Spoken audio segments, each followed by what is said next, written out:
The rain fell in Montana the way it always did in November. Cold, merciless, drumming against granite headstones, like 1,000 tiny fists demanding entry into a world that had already moved on.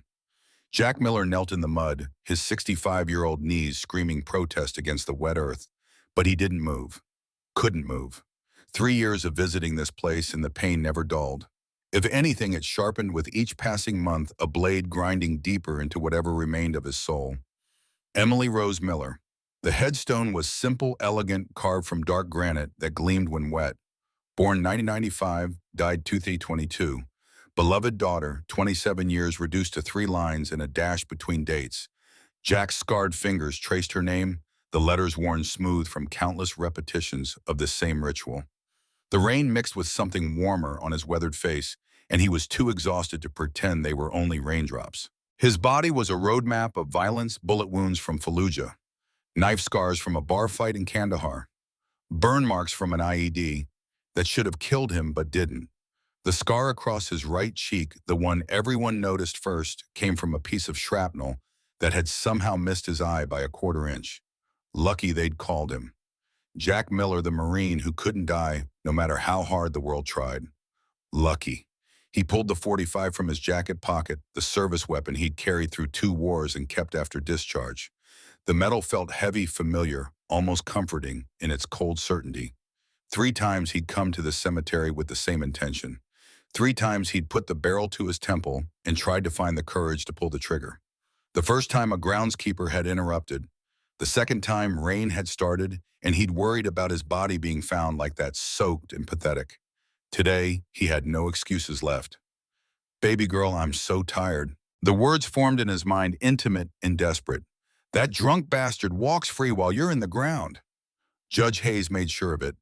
Kane's buddy, Kane's pocket. Kane's justice. Your mama can't even look at me anymore. Says my face reminds her of what we lost. Maybe she's right. Maybe I should have been the one in that car.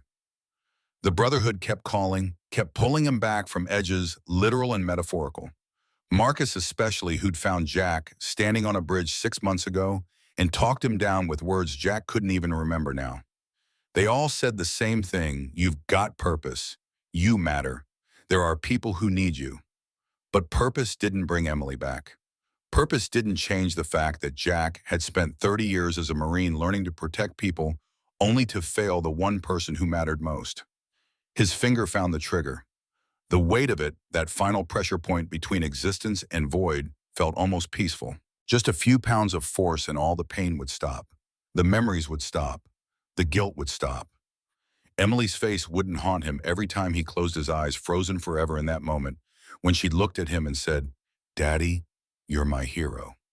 The phone in his pocket vibrated, once, twice. Jack ignored it, jaw clenched, rain streaming down his face. The phone stopped, then immediately started again. A text message tone cut through the sound of rain on stone. He almost didn't look. Almost went through with it right then, let whoever was calling think whatever they wanted about why he didn't answer. But 30 years of military discipline was a hard thing to shake, even when you were ready to die. The phone came out of his pocket screen, bright in the gray morning. Marcus needs you, Jack. One more ride. Girl in trouble in Arizona. Mike Bennett's daughter. The name hit him like a rifle shot to the chest. Mike Bennett. Jack stared at the words, vision blurring, trying to make sense of letters that seemed impossible. Mike Bennett. Force Recon. Desert Storm.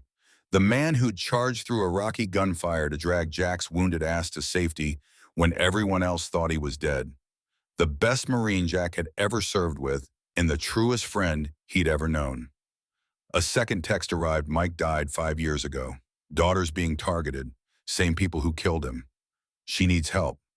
The gun lowered slowly, mechanically, like Jack's hand was operating independent of his brain. Mike Bennett was dead. Had been dead for 5 years, and Jack hadn't known. Hadn't stayed in touch.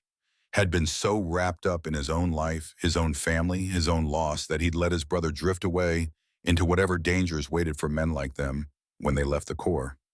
Jack looked up at Emily's grave rainwater, pooling in the carved letters of her name. "What would you want me to do, baby?" The wind shifted just for a moment, and the rain stopped hitting his face. It felt like an answer. Felt like Emily's hand on his shoulder, the way she used to reach up when she was little, trusting him completely to keep her safe from monsters that lived in closets and under beds. He'd failed her. But maybe he didn't have to fail Mike's daughter. The gun went back into his jacket pocket. Jack's knees cracked and popped as he stood 50 pounds heavier in his joints than he'd been a decade ago. But he forced himself upright. His voice came out rough, barely more than a whisper against the sound of rain. "One more, Mike. One more for you, brother. Then I'm done." The walk back to his truck took longer than it should have. Everything took longer now. Jack's body was breaking down in ways both obvious and subtle. The cancer diagnosis 3 months ago had just been confirmation of what he'd already known. Stage 4 lung cancer. 6 months, maybe less. The doctor had used words like aggressive treatment and experimental therapies. But Jack had heard the truth underneath. "You're dying, old man. Get your affairs in order." He'd told Marcus about the cancer 2 weeks ago, finally after months of hiding it. Marcus had cried, big tough gunnery Sergeant Marcus Johnson, who'd fought in the same hellholes Jack had reduced to tears in a diner parking lot. The rest of the Brotherhood had taken it harder than Jack expected. Doc had immediately started researching treatments. Luke had offered to donate a lung, which didn't even make medical sense, but was so perfectly Luke that Jack had almost smiled. Almost. But Jack had made peace with dying. The cancer was just doing what he'd been too cowardly to do himself. The only question was whether he'd die in a hospital bed wasting away and doped up on morphine, or whether he'd die doing something that mattered. Something that would justify the extra years Mike Bennett had given him on that dusty Iraqi road. His phone rang before he reached the truck. Marcus, of course. Jack answered, cradling the phone against his shoulder while he fumbled for his keys with numb fingers. "You get my message," Marcus's voice carried concern wrapped in forced casualness. Jack unlocked the truck and climbed inside, grateful for even the minimal shelter from the rain. "Yeah, I got it. And tell me about Mike's daughter." The Brotherhood gathered at a roadside diner outside Billings, the kind of place that smelled like burnt coffee and old fryer grease, but served breakfast 24 hours a day. Jack was the last to arrive, pulling his truck into the lot beside 3 familiar Harleys that looked out of place in the morning drizzle. The bikes were immaculate despite the weather. Marcus kept his Road King polished like a showpiece. Doc's lowrider was understated but perfectly maintained, and Luke's Street Glide was the newest of the bunch, bought with settlement money from a lawsuit he'd won against the VA. Inside, his brothers waited in a corner booth.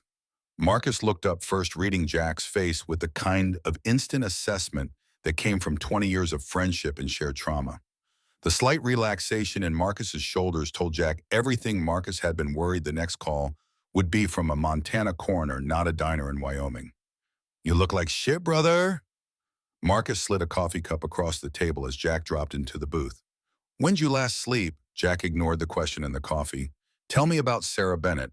Doc Wilson pulled out a tablet, glasses perched on his nose in a way that made him look more like a professor than a former combat medic who'd saved dozens of lives under fire. Sarah Bennett, 24 years old, lives in Eagle Ridge, Arizona, works 2 jobs, day shift at a pharmacy, night shift at a diner called Maggie's. Her mother Claire is at Hillside Care Center, been there 2 years following what the doctors called a stroke. Called a stroke, Jack picked up on the phrasing. Doc's expression darkened. Marcus reached out and tapped something on the tablet, pulling up medical records.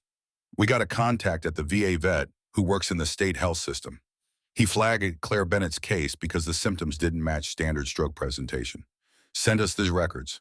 Look at this." Jack studied the charts and medication lists. Decades of military medical training, coming back despite years of disuse. Warfarin showed up in blood tests, but not on the prescription list. Someone was poisoning Claire Bennett, slowly, methodically creating symptoms that looked like recurring strokes while actually inducing them through blood thinners. Who would do this? Marcus leaned back, jaw tight. Same person who killed Mike Bennett 5 years ago. Developer named Victor Kane. Owns half of Eagle Ridge, trying to buy the other half. Mike was organizing resistance veterans, mostly trying to stop Kane from forcing buyouts of their properties. And Mike died, how bar fight. Marcus's voice carried bitter anger. Official story is, Mike intervened when a drunk was harassing a waitress. Fight broke out. Mike took a knife to the ribs. Punctured lung, bled out before the ambulance arrived. Attacker claimed self-defense. Sheriff ruled it justifiable homicide. Jack's hands curled into fists on the table. Mike wouldn't start a fight. Didn't need to. Luke spoke for the first time, his deep voice quiet. I talked to the bartender, old Vietnam vet named Jerry. He remembers that night clear as day. Says Mike disarmed the drunk fight was over. Then a second man came from behind Kane's security chief. That's who stabbed Mike. But the only witnesses willing to testify said they didn't see who threw the knife. Jack felt something cold and sharp settling in his chest, an old familiar sensation he recognized from his years in Force Recon. Mission focus. Target acquisition. The clarity that came when you knew exactly what needed to be done regardless of cost. Where does Sarah fit into this? She's been asking questions. Marcus pulled up a photo on the tablet. A young woman with honey blonde hair pulled back in a ponytail, tired eyes that looked older than 24, a smile that seemed practiced rather than genuine. After Claire's stroke, Sarah started digging into her father's death, talking to people Mike knew, trying to understand what he'd been investigating. Kane's people have noticed. Notice how last week 3 men cornered her in the diner parking lot. Local thugs connected to Kane made it clear she should stop asking questions about her father. Maggie Henderson, the diner owner, scared them off with a baseball bat, but they'll be back. And next time, they might not just threaten. Jack stared at the photo. Sarah's hair caught the light in a way that made his chest tighten. Emily's hair had done the same thing. Not the same color, not the same style, but something in the way it framed her face, something in the set of her jaw that spoke of bearing weight she was too young to carry. She looks like Marcus cut him off gently. Yeah, brother. We know. The booth fell silent except for the clatter of dishes from the kitchen and the low murmur of other patrons. Jack kept staring at Sarah's photo, seeing double this stranger's face overlaid with memories of Emily at 16, 17, 20, every age up until the last time Jack had seen her alive, the morning she'd left for work in a car that would be T-boned by a drunk driver 4 hours later. Doc broke the silence, voice soft. Jack, you don't have to do this.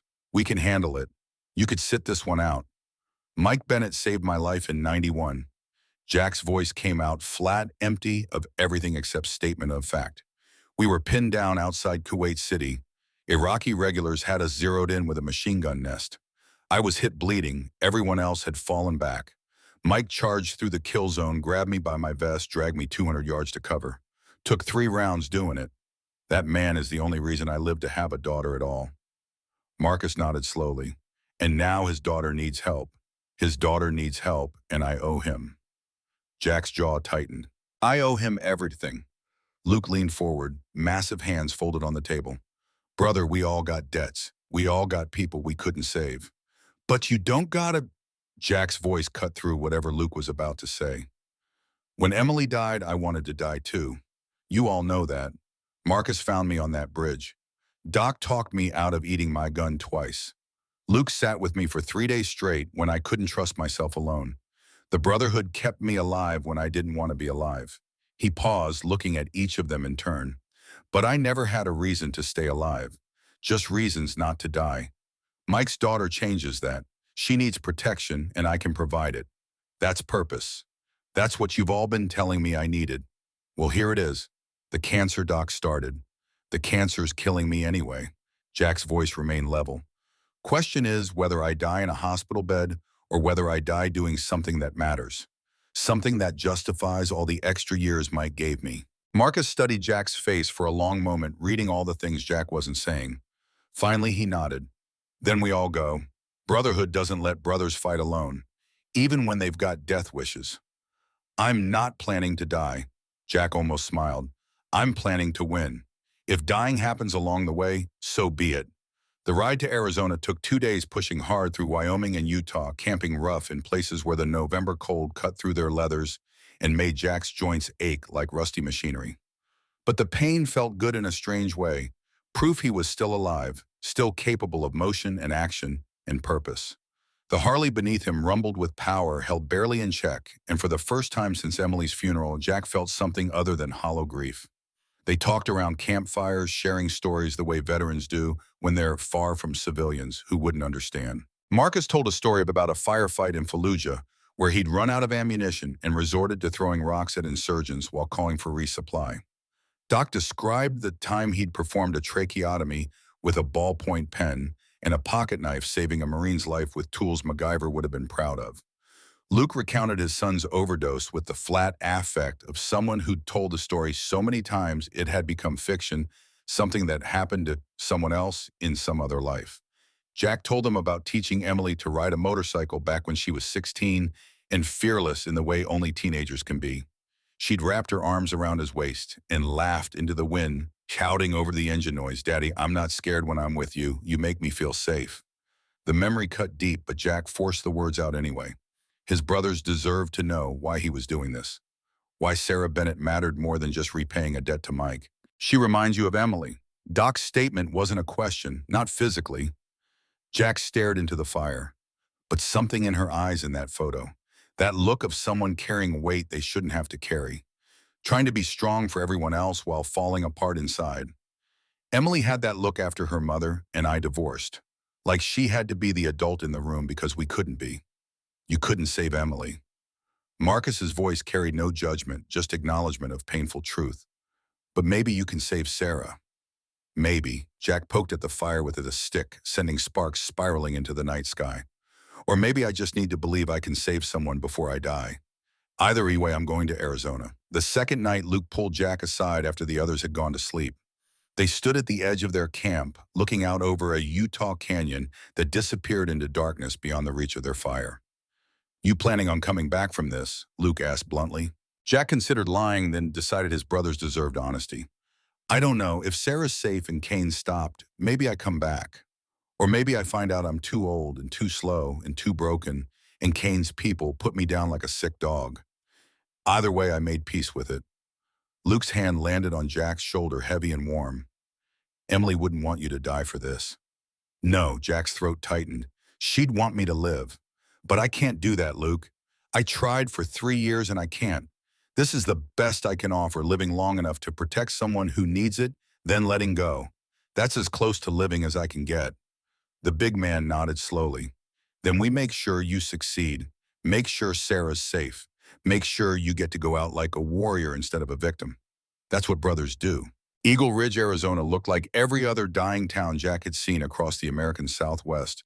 A main street with more empty storefronts than occupied ones, buildings that had been beautiful 50 years ago, now crumbling into genteel decay, and a population that skewed heavily toward the elderly and the stubborn. The kind of place young people fled and old people clung to out of habit or poverty, or both. Maggie's Diner sat at the intersection of Main and 3rd, a low brick building with a neon sign that flickered red in the gathering dusk. The parking lot held a mix of old pickup trucks and older sedans, nothing fancy, nothing new. A place where working people came because the food was cheap and filling and the coffee was always hot. Jack and his brothers parked their bikes at the edge of the lot, drawing immediate attention from the few patrons visible through the windows. 4 men in their 60s and 70s riding Harleys dressed in worn leather. It was the kind of entrance that made people notice, which was fine. Jack wanted Kane to know the Brotherhood was in town, wanted whoever was watching Sarah to understand she had protection now. The diner's interior hadn't been updated since the Reagan administration. Red vinyl booths, checkerboard floor tiles, a long counter with swivel stools, and the kind of fluorescent lighting that made everyone look slightly jaundiced. The smell hit Jack immediately: coffee, bacon, grease, pancakes. The ghost of 10,000 breakfasts served to people who couldn't afford better. Sarah Bennett stood behind the counter, wiping down the same spot for what Jack guessed was the 3rd or 4th time based on her mechanical movements. She wore a faded blue uniform that hung loose on her thin frame hair, pulled back in a practical ponytail, and when she looked up at the sound of the door opening, Jack felt his heart stop. Not because she looked like Emily. She didn't, not really, beyond both being young women with blonde hair. But the exhaustion in her eyes, the way she forced a customer service smile despite obvious fatigue, the set of her shoulders that spoke of bearing impossible weight, all of it screamed of someone on the edge of breaking. Jack had seen that look in his own mirror for 3 years, recognized it down to his bones. She approached their booth with a coffee pot and 4 mugs, small, professional, but empty. "Evening, gentlemen. Coffee to start." "Yes, ma'am." Jack's voice came out rougher than intended. "Been riding all day. A hot cup would be perfect." Something in his tone made Sarah pause, really look at him. Her eyes traveled from his scarred face to his weathered hands to the Marine Corps tattoo visible beneath his rolled-up sleeve. Recognition flickered not of Jack specifically, but of type. She'd grown up with a Marine father. She knew the bearing, the posture, the way warriors never quite stopped being warriors, no matter how much time passed. "You fellas passing through or staying?" Marcus's voice carried warmth. Heard Eagle Ridge was a nice town. Sarah's smile faltered for just a moment. "It's a town. I'll be back to take your orders in a minute." As she walked away, Jack cataloged details. The slight limp in her left leg, old injury, or just exhausted feet, the way she kept glancing at the door. Nervous habit or specific fear. The red marks on her wrist that looked like fingerprints fresh, probably from earlier today. Doc noticed the same details. Someone grabbed her recently. Jack's jaw tightened. How recently? Hours. Luke kept his voice low. Bruises are still developing. She's also favoring her right side, either cracked rib or deep bruise. Before Jack could respond, the diner door opened again, and 3 men walked in. The leader stood maybe 6 feet broad-shouldered, with a barbed wire tattoo that wrapped around his thick neck and disappeared beneath his collar. His face was flushed red alcohol, anger, or both, and his eyes found Sarah immediately with the kind of predatory focus that made Jack's hackles rise. The 2 men flanking him were smaller, but carried themselves like violence, waiting for an excuse. One was thin and wiry with nervous energy, constantly scanning the room.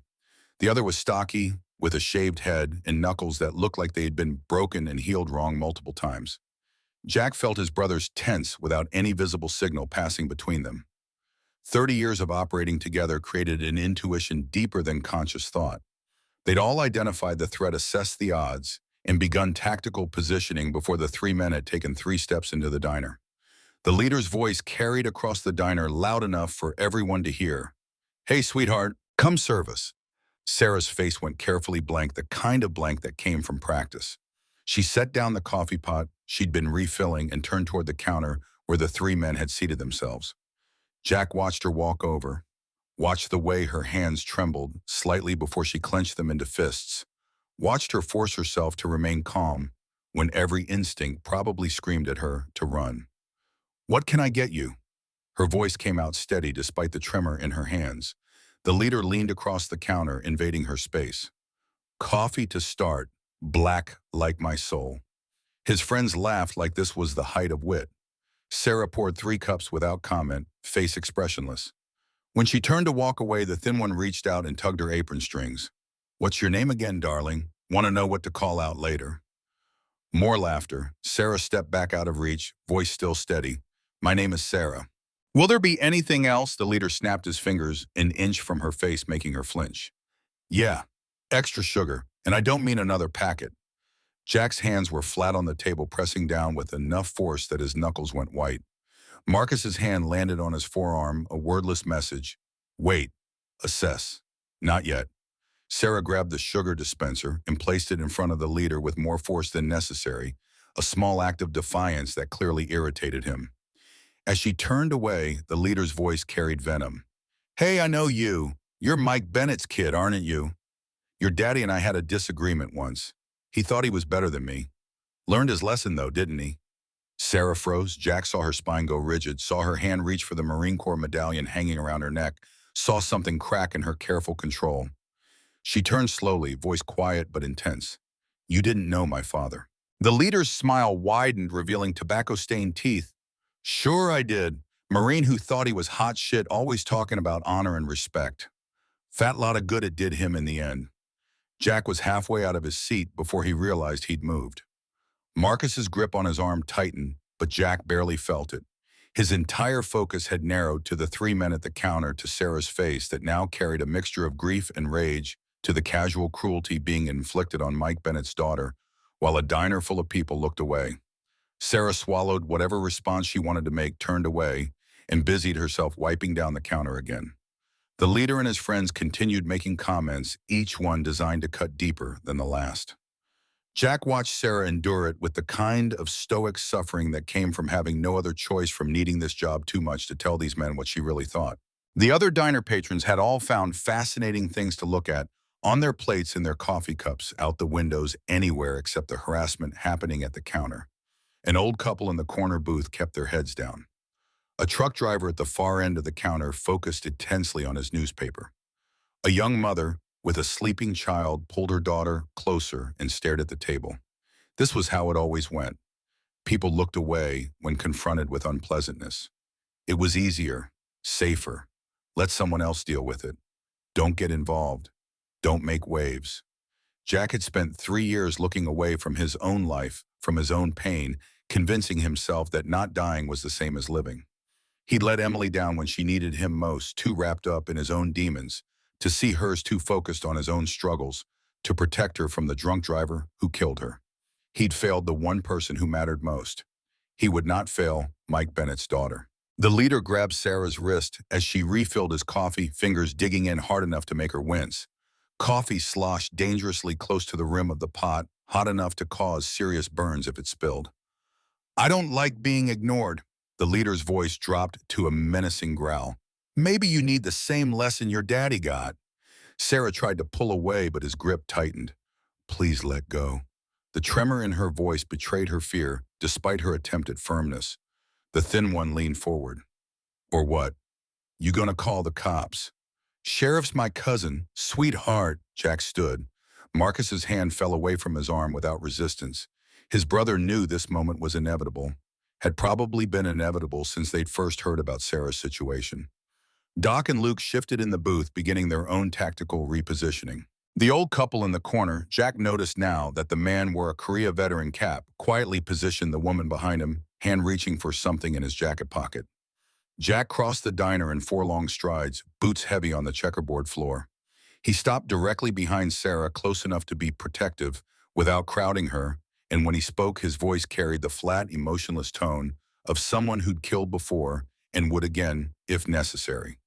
I believe the lady asked you to let go. The leader looked up, annoyance flickering across his features. Mind your own business, old man. This doesn't concern you.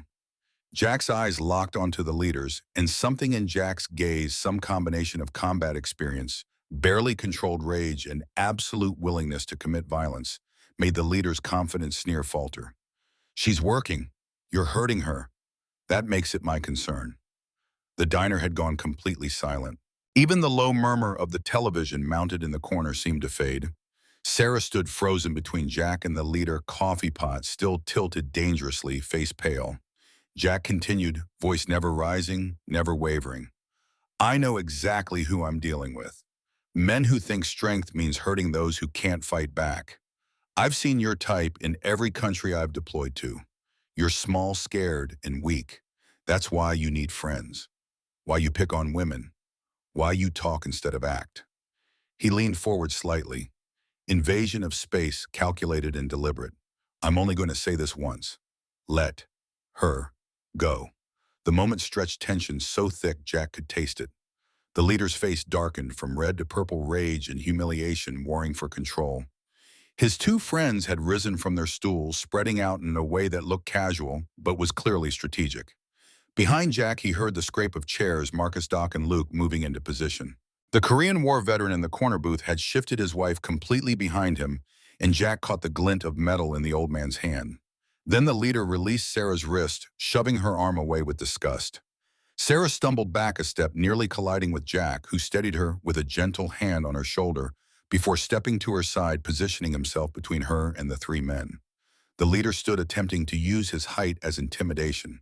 He still had to look up slightly to meet Jack's eyes. You don't know who you're messing with, old man. Jack's expression didn't change.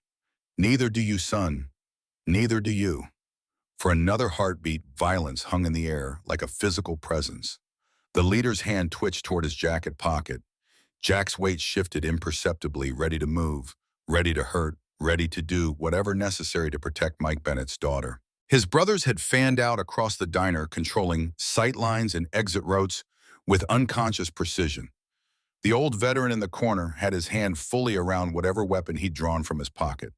Then the leader reached slowly into his own pocket and withdrew a crumpled $20 bill, throwing it on the counter with exaggerated disgust. Food tastes like shit anyway. Come on, boys. This place stinks. His 2 companions seemed almost relieved as they followed him toward the door. The broad-shouldered one had to turn sideways to avoid brushing against Luke, who'd positioned himself by the exit with deceptive casualness. As the leader passed Jack, he paused just long enough to deliver a parting threat. This isn't over. You don't know what you've stepped into. Jack met his gaze evenly, voice still carrying that flat, emotionless tone that was somehow more threatening than anger. Neither do you, but you're about to find out. The three men left, door slamming behind them. Through the window, Jack watched them climb into a lifted pickup truck with oversized tires, engine revving aggressively before the vehicle peeled out of the parking lot spraying gravel. Silence held for several more heartbeats. Then, like a spell-breaking normal sound and movement returned to the diner. The young mother exhaled audibly and pulled her daughter even closer. The truck driver went back to his newspaper with a grunt. The old veteran removed his hand from his pocket and patted his wife's hand reassuringly. Sarah still stood frozen coffee pot clutched in white-knuckled hands staring at the space where the three men had been. Her wrist was already darkening with bruises in the exact pattern of fingerprints. Jack turned to her, his expression softening from combat readiness to something approaching gentleness. You okay? Sarah nodded, but her lips trembled with the effort of holding back tears. Thank you. You didn't have to do that. Yeah, I did. Jack's voice came out rougher than he intended, thick with emotions he couldn't quite name. No one should have to take that kind of disrespect. Not ever. An older woman emerged from the kitchen, baseball bat gripped in both hands, looking around in confusion at the changed atmosphere. Her weathered face creased with concern when her eyes found Sarah's bruised wrist. What happened? The woman's voice carried decades of cigarettes and hard living. Sarah's professional mask slipped back into place with visible effort. It's okay, Maggie. These gentlemen helped with the situation. Maggie's sharp eyes moved from Sarah to Jack, and his brothers assessing, weighing, deciding. Finally, she nodded and extended a hand to Jack. Maggie Henderson, I own this place. Jack accepted the handshake, noting the firmness of her grip. Jackson Miller, ma'am. My friends and I were just passing through, stopped for coffee. Hope we didn't cause any trouble. Maggie's expression softened fractionally. Any friend of this girl is welcome here. She paused, studying Jack's face with the kind of perception that came from 6 decades of reading people. You're military. It wasn't a question, but Jack answered anyway. Marines, retired. Something shifted in Maggie's demeanor, a combination of respect and relief. Well then, pie's on the house. Anyone who stands up for my Sarah deserves at least that much. She disappeared back into the kitchen, taking the baseball bat with her. Sarah gestured somewhat shakily toward the booth where Jack's brothers had returned. Please sit down. I'll bring coffee. Jack followed her back to the booth, hyper-aware of the slight limp in her gait, the careful way she held her ribcage, the tremor that still ran through her hands when she poured their coffee. When she set down the pot to retrieve menus, Jack noticed the medallion around her neck more clearly, a Marine Corps emblem identical to the tattoo on his own arm. His hand moved without conscious thought, touching the emblem gently. Your father? Sarah's hand flew to the medallion protectively, and Jack saw the exact moment recognition hit her. Her eyes widened, moved from the emblem to his tattoo, to his face searching. Yes. Her voice came out barely above a whisper. Mike Bennett. He served in Lebanon and Panama. Died 5 years ago. Jack felt the world tilt slightly, reality confirming what he'd already known, but hadn't quite believed. Mike Bennett's daughter, the girl he'd come to protect, standing right in front of him, wearing her father's memory around her neck, like armor that hadn't been enough to keep her safe. I knew your father. The words came out thick with emotion Jack couldn't quite control. We served together in Desert Storm. Mike saved my life in '91. Sarah sank into the booth beside Marcus without seeming to realize she'd moved coffee pot forgotten on the table. Her entire focus had narrowed to Jack's face. You knew my dad? Jack nodded, not trusting his voice for a moment. Best Marine I ever served with. We lost touch after discharge. I didn't know he had to stop, swallow, try again. I didn't know he died. I'm sorry. So damn sorry. Tears welled in Sarah's eyes and spilled over despite her obvious attempt to hold them back. He talked about his Marine brothers sometimes. Said they were the best men he'd ever known. That they understood things civilians never could. Mike was right about that. Marcus's deep voice carried gentle sympathy. Marines take care of their own. Always have. Always will. Sarah wiped at her eyes with the back of her hand, smearing mascara, not caring. How did he save your life? Jack exchanged glances with his brothers, then looked back at Sarah. Kuwait City, 1991. Our unit was advancing when we got pinned down by Iraqi regulars. Machine gun nest had us zeroed in, and everyone fell back, except the wounded.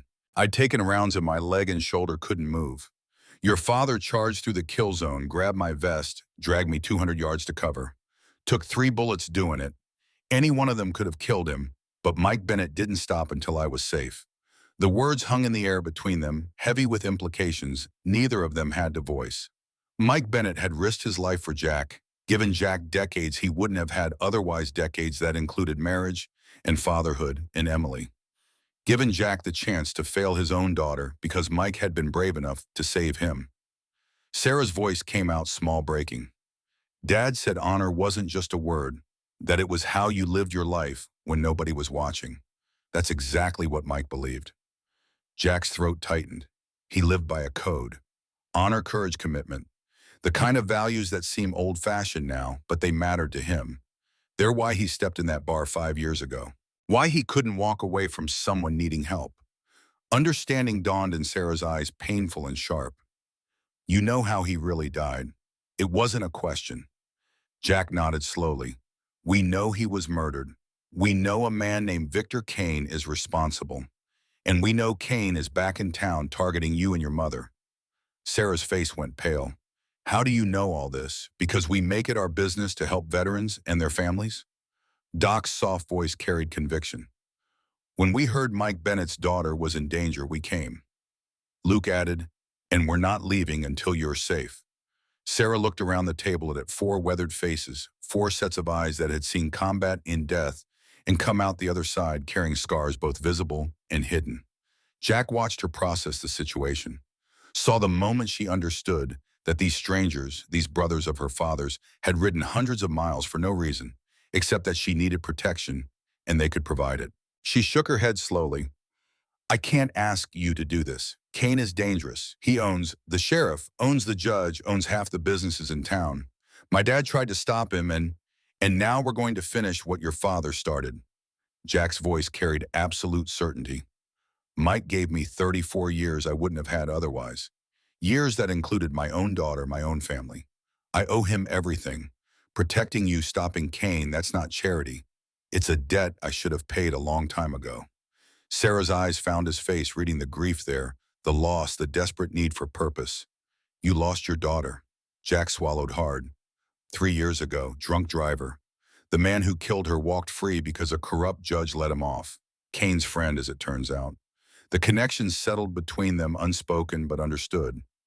They'd both lost someone to violence and corruption.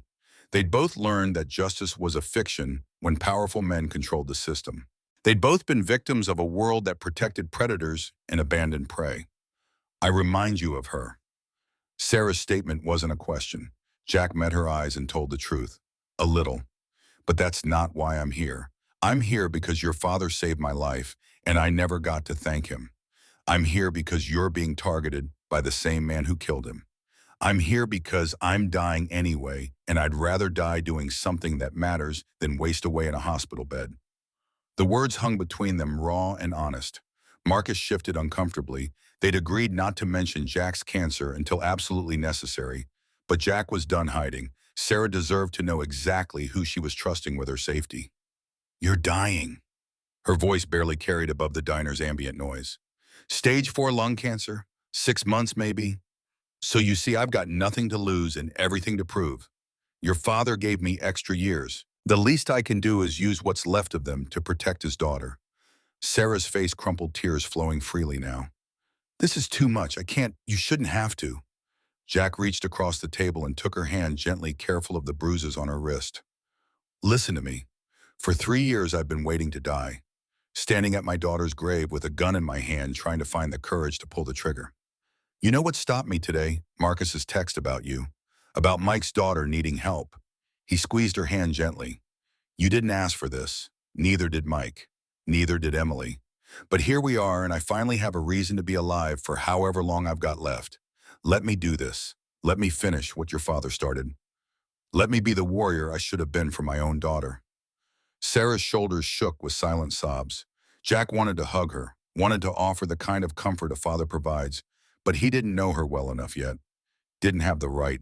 So he just held her hand and waited while she cried out some portion of the grief and fear and exhaustion she'd been carrying alone for too long. Finally, she wiped her eyes again and looked up at him with red-rimmed eyes that carried a glimmer of hope she was clearly afraid to trust. What happens now? Now we make sure those men don't come back.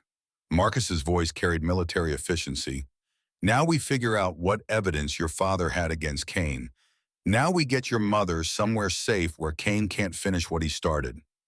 My mother, Sarah's voice rose. What about my mother? Doc pulled out his tablet. Your mother is being poisoned. Someone's been adding warfarin to her medications, creating symptoms that look like recurring strokes. Given enough time, they'll kill her and it'll look natural. Sarah's face drained of color. Oh my God. But we're going to move her. Jack's voice remained steady, anchoring. We've got contacts at a veterans hospital in another county. She'll get proper treatment and be safe from Cain's reach. When tomorrow night, we'll create a distraction, extract her, and have her in protective care before Cain even knows she's gone. Sarah looked overwhelmed, processing too much information too quickly. I should get back to work. Maggie will. Maggie appeared as if summoned, carrying 4 slices of apple pie. On the house, she set the plates down with surprising gentleness. Sarah, honey, take your break. These gentlemen and I need to talk. After Sarah walked away, Maggie slid into the booth across from Jack. I've known that girl since she was in diapers. Watched Mike raise her after her mother's heart gave out when Sarah was 12. He was a good man who tried to do right by this town. She paused, eyes hard. Cain is evil, pure and simple. He's destroyed families, bankrupted businesses, driven good people out of town. Mike was the only one brave enough to stand up to him. After Mike died, everyone else fell in line, except Sarah. She keeps asking questions, keeps pushing, and she's going to get herself killed, just like her father. Maggie's weathered hand found Jack's across the table. I don't know what you and your boys are planning, but whatever it is, you've got my support. This town needs heroes, needs people who remember what it means to stand up for what's right. Jack nodded slowly. We're going to need a safe place for Sarah to stay. Somewhere Cain won't look. She can stay with me. I've got a spare room above the diner, and I keep a shotgun behind the counter. Anyone comes for her, they'll have to go through me first. The rest of the evening passed in careful planning and quiet conversation. Sarah returned to finish her shift, and Jack watched her move through the diner with renewed purpose in her movements. She knew now that she wasn't alone, that her father's brothers had come to finish what Mike started. When closing time approached, Jack and his brothers prepared to leave. Sarah met them at the door, exhaustion evident in every line of her body, but something new in her eyes. Determination mixed with the first real hope Jack had seen. Thank you, her voice carried weight beyond the simple words, for everything. Jack pulled out a business card and pressed it into her hand. Brotherhood of the Road. Call anytime, day or night. We're not leaving town until Cain is stopped and you're safe. That's a promise. Sarah looked down at the card, then back up at Jack. My dad would have liked you. Jack's throat closed up for a moment before he managed to speak. I already liked him. Best Marine I ever knew. And his daughter is pretty remarkable too. As they walked to their bikes, Marcus fell into step beside Jack. You okay, brother? Jack looked back at the diner, seeing Sarah through the window as she cleaned tables and prepared for closing. Yeah, for the first time in 3 years, I actually am. The ride to their motel took them past the old hospital building. Marcus had mentioned a 3-story brick structure with boarded windows and a chain-link fence surrounding the property. Even in the darkness, Jack could see the potential value of the real estate. Prime downtown location. Cain's next target. But that was a problem for tomorrow. Tonight, Jack just wanted to sit with the feeling that had settled in his chest during dinner purpose. Direction. A reason to be alive that went beyond simply refusing to die. Mike Bennett had given him that gift twice now, once in Kuwait City, and again through his daughter's need for protection. In the motel room, Jack sat on the edge of the bed and pulled out his phone. Emily's photo filled the screen, that last selfie she'd sent him the morning of her accident, grinning at the camera with the kind of unself-conscious joy that only came from being young and alive and unaware that death was hours away. I found her, baby girl. His whispered words to the photo felt less crazy than usual. Mike's daughter, she needs help, and I can give it. I know you'd want me to do this. The photo didn't answer, but Jack felt something shift in his chest anyway, a loosening of the grief that had been choking him for 3 years. He wasn't betraying Emily's memory by protecting Sarah. He was honoring it, being the warrior and protector he should have been, but wasn't when Emily needed him most. Tomorrow they'd begin in earnest. Tomorrow they'd start the extraction plan for Claire Bennett, start investigating Kane's operations, start building the case that would bring down a corrupt developer who thought himself above justice. Tomorrow the war would begin. But tonight Jack allowed himself to feel something other than grief and guilt. Tonight he felt purpose. He felt alive. He felt for the first time since standing at Emily's grave with a gun in his hand, like he had a reason to see tomorrow. Mike, I'm finishing it. I'm protecting your daughter, and I'm taking down the man who killed you. That's a promise, brother. Semper Fi. In the darkness of the motel room, surrounded by his brothers, who snored in the beds around him, Jack Miller finally slept without nightmares. Because tomorrow he had work to do. Tomorrow he had someone to protect. Tomorrow he had purpose. And for a dying warrior, that was everything. Dawn broke over Eagle Ridge with the kind of harsh clarity that made everything look older and more broken than it had the night before. Jack stood outside the motel, coffee in hand, watching the town wake up to another day of slow decline. Pickup trucks rumbled past, carrying men to construction sites that would never be finished.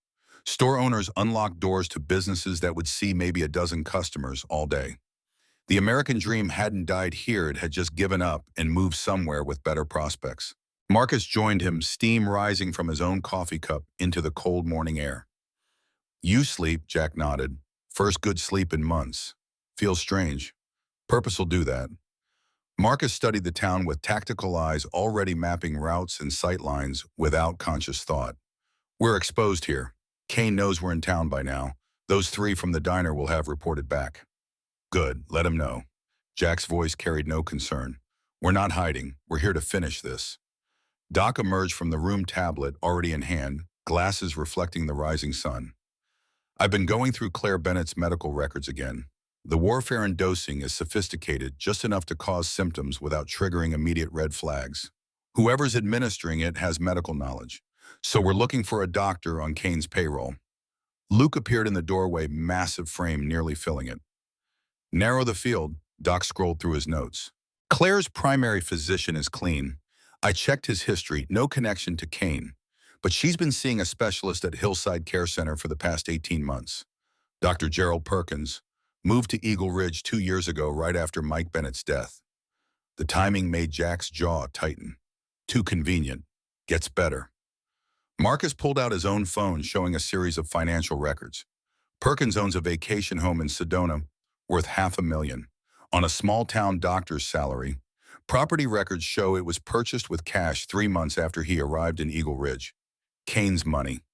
Jack felt the pieces clicking together with grim satisfaction. Perkins prescribes the poison, makes it look like natural decline, and gets paid well enough to retire comfortably when Claire finally dies. We need to move her today. Doc's voice carried urgency. If Kane suspects we're onto him, he might accelerate the timeline, overdose her, and claim complications from her condition. Jack checked his watch. Visiting hours start at 9. Sarah will want to see her mother before we move her. We use that as cover. Sarah visits, normally keeps everything looking routine while we position for extraction. The plan came together with military precision over the next hour. Doc would enter through the front as a consulting physician, credentials courtesy of his VA contacts. Marcus and Luke would come through the service entrance, dressed as medical transport. Jack would stay mobile, watching for Kane's people, ready to intervene if the extraction went sideways. But first, Jack needed to see Sarah, needed to make sure she understood what they were about to do and the risks involved. The diner opened at 6, which meant Sarah had probably been there since 5:30, prepping for the breakfast rush that would consist of maybe 20 people stretched across 3 hours. The morning light hit Maggie's diner differently than the evening glow had, exposing the cracks in the facade, peeling paint, a loose shutter windows that needed replacing. But inside, the smell of fresh coffee and bacon created an oasis of normalcy in a town that had forgotten what normal looked like. Sarah was refilling sugar dispensers when Jack entered, her movements mechanical but steady. She looked up at the sound of the door chime, and something in her face shifted when she saw him, tension releasing, shoulders dropping slightly, the kind of unconscious relaxation that came from knowing you weren't alone anymore. Morning, she set down the sugar container and moved toward the coffee station. You're up early, old habit. Marines don't sleep in. Jack settled onto a counter stool, noting the dark circles under her eyes that makeup couldn't quite hide. How about you get any rest? Sarah poured his coffee without asking, movements practiced and efficient. Some. Kept thinking about what you said, about my mom being poisoned, about Kane, about... She stopped, bit her lip, started again. About my dad saving your life and you coming here to repay that. It's a lot to process. Jack wrapped his hands around the warm mug, anchoring himself in the physical sensation. I know, and I'm sorry we dumped all of it on you at once. But time's not on our side. We need to move your mother today. Today, Sarah's voice rose slightly before she caught herself and glanced around. The diner was empty except for one old-timer in the corner booth who was too focused on his pancakes to care about their conversation. Why so fast? Because if Kane suspects we're onto him, he'll move faster. Kill your mother before we can get her somewhere safe. Jack kept his voice level, factual, refusing to sugarcoat the reality. We've got one shot at this. If we blow it, Claire dies and we lose any chance of bringing Kane down. Sarah's hands trembled as she set down the coffee pot. What do you need me to do? Visit her like normal. Nothing out of routine. Doc will be there as a consulting physician checking on a potential patient transfer. You talk to your mom, keep her calm, let her know what's happening. Marcus and Luke will handle the actual extraction. You just need to provide cover. And then what? Where does she go? Veterans Memorial Hospital in Carlson County. Doc's contact there is expecting her. She'll get proper treatment, be monitored around the clock, and most importantly, she'll be somewhere Kane can't reach her. Sarah absorbed this, processing the logistics and implications. When this is over, when Kane is stopped, can she come home? Jack hesitated, weighing honesty against comfort. If we do this right, yes. If we don't... If you don't, Kane kills us both anyway. Sarah's voice carried grim acceptance. At least this way we're fighting back. That's what Dad would have wanted. The door chimed again, and Maggie entered from the kitchen, taking in the scene with sharp eyes that missed nothing. Planning something, Jack made the decision in a heartbeat. Maggie had already put herself at risk by supporting them. She deserved to know what was coming. We're moving Claire Bennett today, getting her somewhere Kane can't finish what he started. Maggie nodded slowly, no surprise in her expression. About damn time. That girl's been dying by inches for 2 years, while everyone pretended not to notice. She moved behind the counter, pulled out a key ring, and handed it to Sarah. Take my truck. Your car's too recognizable if Kane has people watching. Park in the back of the hospital lot away from the main entrance. And Sarah Maggie's weathered hand found Sarah's across the counter. Your daddy would be proud of you. Standing up, fighting back, trusting the right people. That takes courage. Sarah's eyes filled, but no tears fell. She'd cried herself out the night before. Now there was only determination and the kind of desperate hope that came from finally having allies instead of facing danger alone. The breakfast rush, such as it was, consisted of the usual regulars who ordered the usual meals and left the usual tips. Jack nursed his coffee and watched Sarah work, seeing more clearly now the patterns he'd only glimpsed the night before. The way she favored her right side when reaching for plates on high shelves. The careful way she walked like someone nursing injuries she couldn't afford to acknowledge. The practiced smile that never quite reached her eyes. Bobby Thornton and his friends had done more damage than just the visible bruises. They'd reinforced what Sarah already knew, that she was alone in a town where power protected itself and justice was a fiction. That standing up meant getting hurt, and getting hurt meant nobody would help you, until now. By 8:30, Sarah had changed out of her uniform into jeans and a sweater, borrowing Maggie's truck keys and heading toward Hillside Care Center, with instructions to act normal, visit her mother, and trust that the Brotherhood had everything under control. Jack watched her drive away, feeling the weight of responsibility settle heavier on his shoulders. Mike Bennett had trusted him with the most precious thing a man could possess, his daughter's life. Failing wasn't an option. Marcus pulled up beside Jack's position in a white panel van with Valley Medical Transport stenciled on the side. Luke sat in the passenger seat, both of them dressed in scrubs that looked legitimate enough to pass casual inspection. Doc had gone ahead in his own vehicle, arriving early to establish himself as a consulting physician, checking on potential transfers. The plan was simple, which usually meant it was good. Simple plans had fewer points of failure, less room for things to go wrong. But Jack had been on enough operations to know that simple didn't mean easy, and anything involving hospital security and potential witnesses could go sideways fast. His phone buzzed with a text from Doc in position. Claire's room 112 East Wing, two nurses on duty, both distracted with morning rounds. Perkins not here yet, probably doesn't arrive until 10. Jack typed back, Sarah ETA 5 minutes. Hold until she's with Claire, then initiate transfer protocol. The waiting was the hardest part, always had been.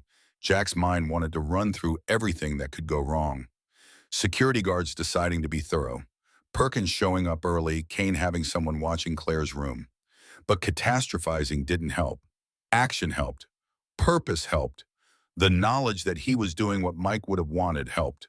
Sarah's truck, Maggie's truck, pulled into the hospital lot right on schedule.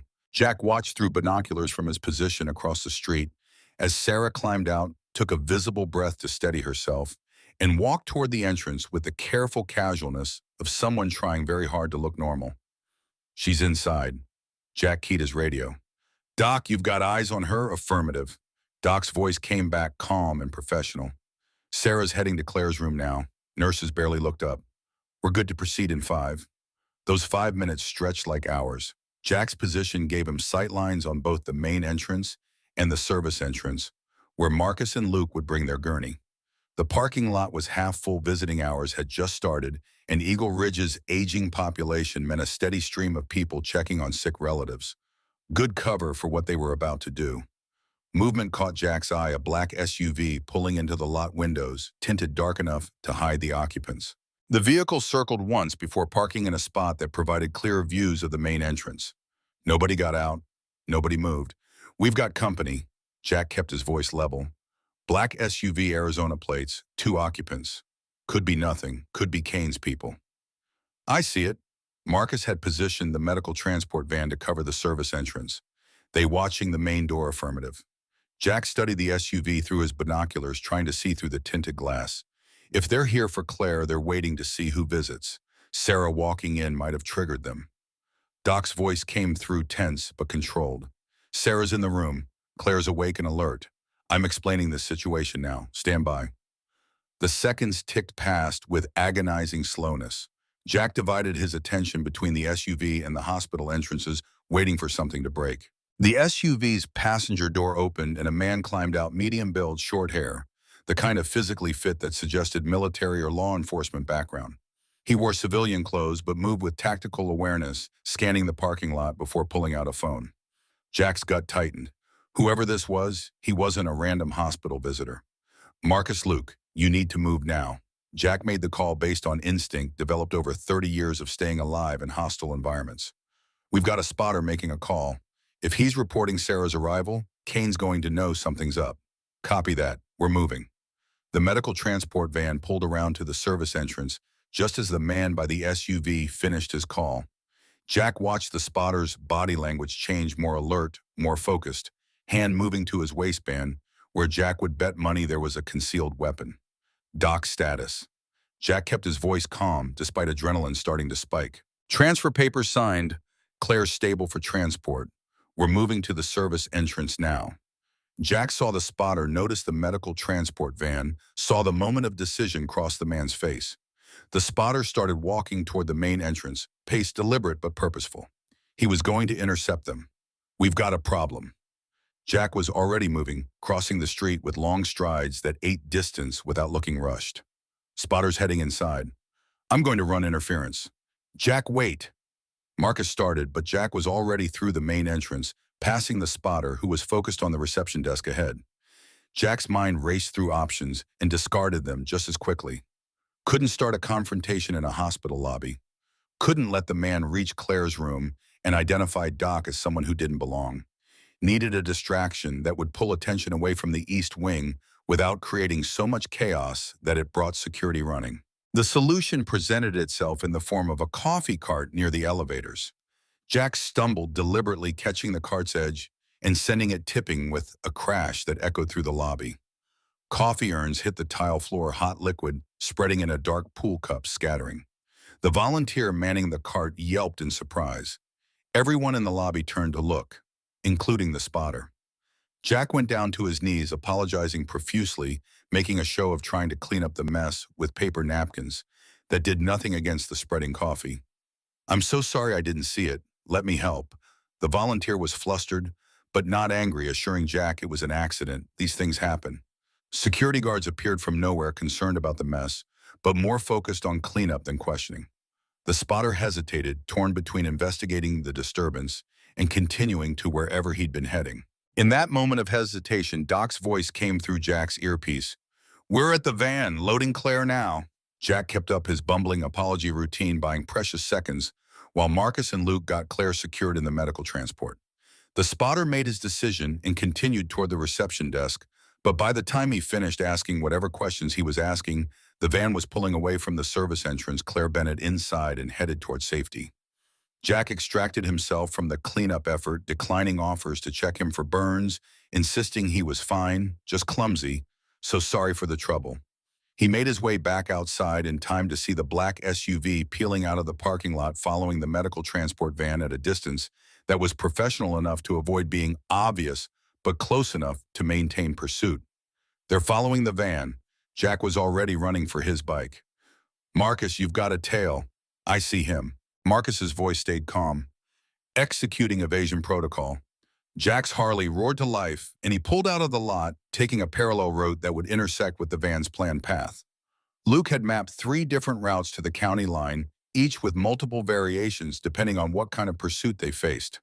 The key was leading the SUV away from the van long enough for Doc to get Claire across county lines where Kane's influence ended. The next 20 minutes were a blur of calculated risk and tactical maneuvering. Marcus took the van through residential neighborhoods where speed would attract attention, forcing the SUV to hang back. Luke coordinated from the passenger seat, calling out turns and watching their six.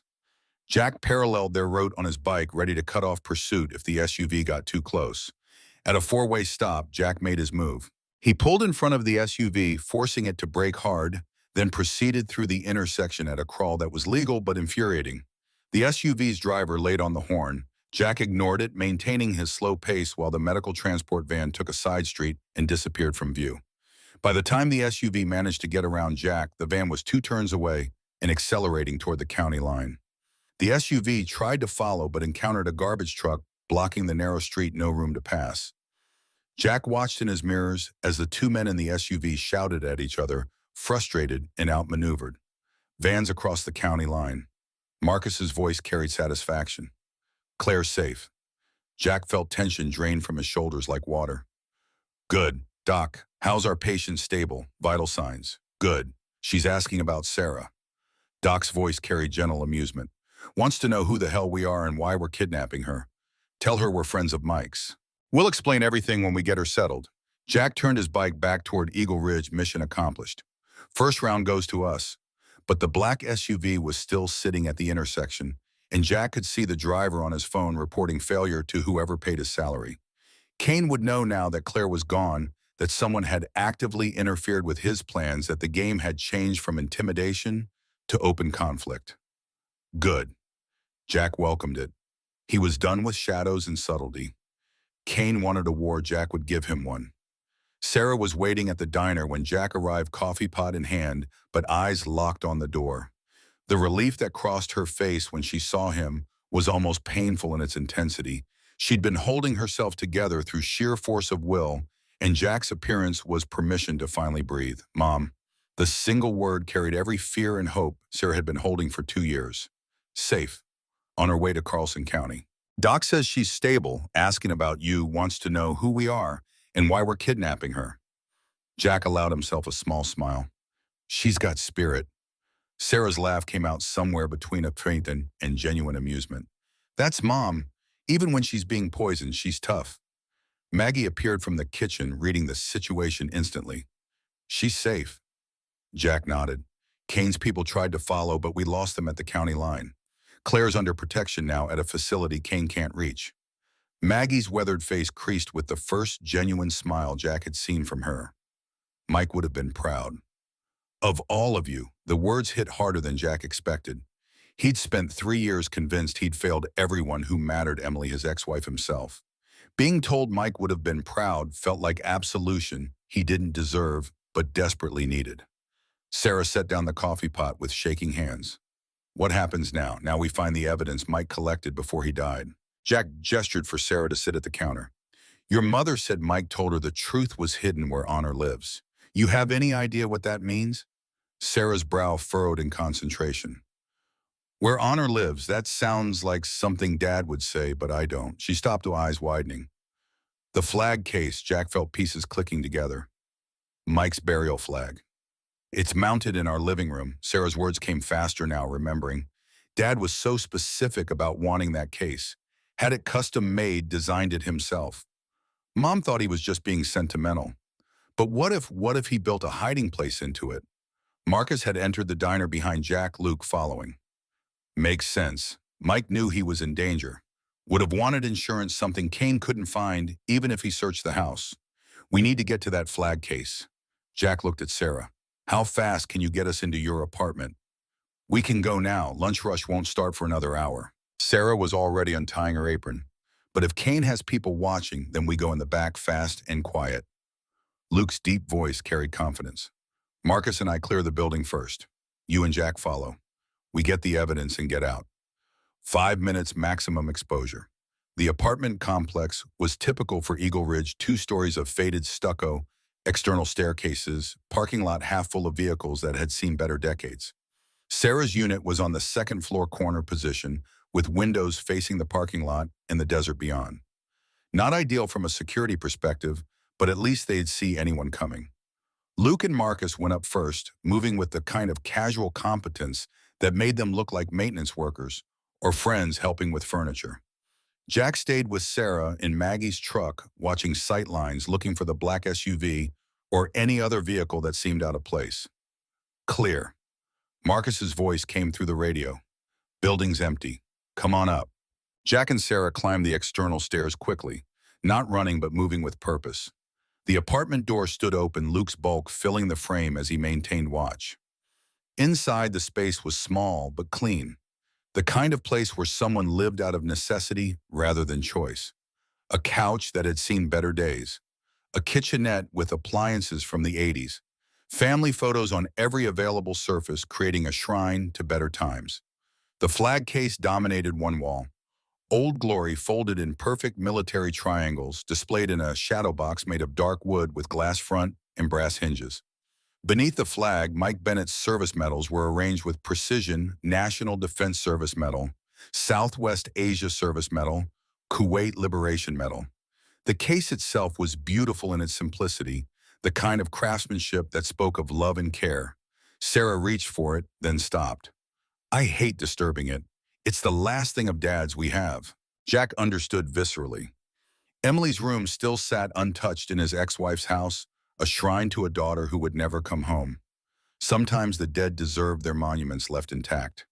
Mike built this knowing someone might need it someday. Jack's voice was gentle. He'd want us to find what he hid. Sarah lifted the case off its mounting bracket with reverent care. The back was sealed with small screws, and Marcus already had a screwdriver kit out, making quick work of the fasteners. The backing came away to reveal nothing. Just the hollow interior of the frame exactly as it should be. Sarah's face fell. I was so sure. Wait. Jack studied the frame dimensions, comparing internal space to external measurements. There's a gap. The frame's deeper than it needs to be. Luke ran his fingers along the interior edges, pressing, probing. Found it. A quiet click in a section of the frame's bottom popped open, revealing a hidden compartment. Inside lay a USB drive, wrapped in plastic and secured with tape. Also several pages of printed documents, photographs, and a letter in an envelope, addressed simply to whoever comes to finish this. Jack's hands trembled slightly as he opened the envelope and unfolded the letter. Mike Bennett's handwriting, precise and clear. If you're reading this, I'm dead. Kane killed me directly or indirectly, doesn't matter. What matters is the evidence on this drive. Financial records proving bribery of town officials, falsified safety reports that led to building collapses, documentation of intimidation and violence against residents who wouldn't sell, And photos of Kane's security chief stabbing me in that bar while Kane watched from his car and gave the order. I'm trusting you to finish this, to protect my family, to make sure Kane answers for his crimes. If you're a Marine, you understand duty and honor.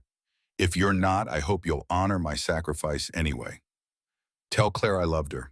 Tell Sarah she was the best thing I ever did. Tell whoever fights this fight that they're doing God's work. Semper Fidelis, Mike Bennett, Jack's vision blurred with tears he didn't bother hiding. Mike had known, had accepted his death was coming, and prepared for it with the same calm professionalism he'd shown in combat. Had trusted that someone, brother, friend, stranger with conscience, would eventually find this message and carry on the fight. I got you, Mike, Jack's voice came out rough. I got you, brother.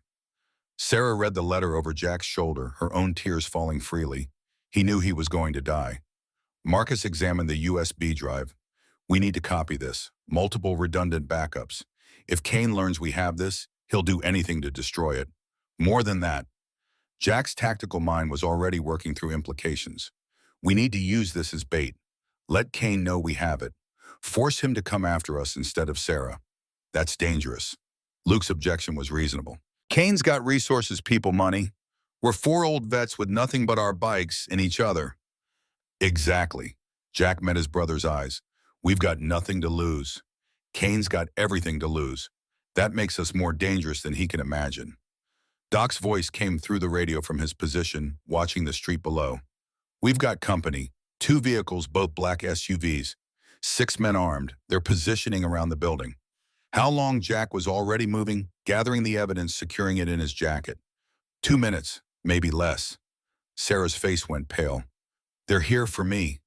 No, Jack's voice carried absolute certainty. They're here for this. The evidence, Kane's finally figured out where Mike hid it. Then we give it to them. Sarah reached for the USB drive. I don't want anyone dying for Jack's hand closed over hers, stopping her. Your father died for this. Died believing someone would finish what he started. I'm not disrespecting his sacrifice by handing it over to the men who killed him. But no buts. We fight, we run, we do whatever necessary, but we don't surrender. That's not what Marines do. The apartment door exploded inward, cheap wood splintering around the lock. 3 men poured through, weapons drawn, moving with professional precision that told Jack these weren't local thugs. These were trained operators, probably ex-military themselves, hired for exactly this kind of situation. Luke hit the first man with a tackle that would have made NFL scouts weep, driving him into the doorframe, hard enough to crack drywall. Marcus spun and delivered a kick to the second man's knee, hyperextending it with a sound like a branch snapping. The third man got his weapon up, aiming at Jack, who threw the flag case at him. Mike's shadow box hit the gunman in the face, glass shattering, the American flag unfurling as the case broke apart. The symbolism wasn't lost on Jack, even in the chaos. Mike Bennett's final service to his country, protecting his daughter one last time. Go. Jack shoved Sarah toward the apartment's back window that opened onto a fire escape. Doc, bring the truck around back. We're coming out hot. The remaining 3 men from the SUVs were already pounding up the external stairs. Jack, Marcus, and Luke formed a defensive line, letting Sarah climb through the window first. These weren't men Jack wanted to kill. They were just soldiers following orders, same as he'd been once upon a time. But he would kill them if necessary to protect Sarah and Mike's evidence. One of the men from the stairs appeared in the doorway, assessed the situation, and made a call that probably saved lives on both sides. Fall back. They're armed and positioned. We need more men. The tactical retreat gave Jack precious seconds. Marcus and Luke went through the window after Sarah, Jack following last, pausing only to grab the American flag from where it had fallen among the debris. Mike's flag, Emily's flag. The symbol of everything they'd all fought for and lost and were still fighting for, despite everything. The fire escape rattled under their combined weight rust, flaking away from bolts that hadn't been tested in years. Sarah was already at the bottom, pulling Maggie's truck alongside with perfect timing. They piled in, Jack in the passenger seat, Marcus driving, Luke and Sarah in the back. Gunfire erupted from above, warning shots probably meant to disable the vehicle rather than kill occupants. A round punched through the truck's rear window safety glass, crackling into a spiderweb pattern. Sarah screamed. Luke covered her with his body, years of combat instinct overriding conscious thought. Marcus floored the accelerator, and the truck lurched forward, tires squealing. More gunfire, but they were moving now, putting distance between themselves and Kane's people. Jack's heart hammered against his ribs, adrenaline singing through veins that hadn't carried this kind of charge in years. "Everyone okay?" He twisted to check the back seat. "We're fine." Luke's voice was steady despite having just used his body as a human shield. "Sarah, I'm okay." Her voice shook but held. "I'm okay." "Where to?" Marcus navigated through residential streets, taking random turns to throw off pursuit. "Maggie's." Jack made the decision instantly. "Kane won't hit a public place in broad daylight. Too many witnesses.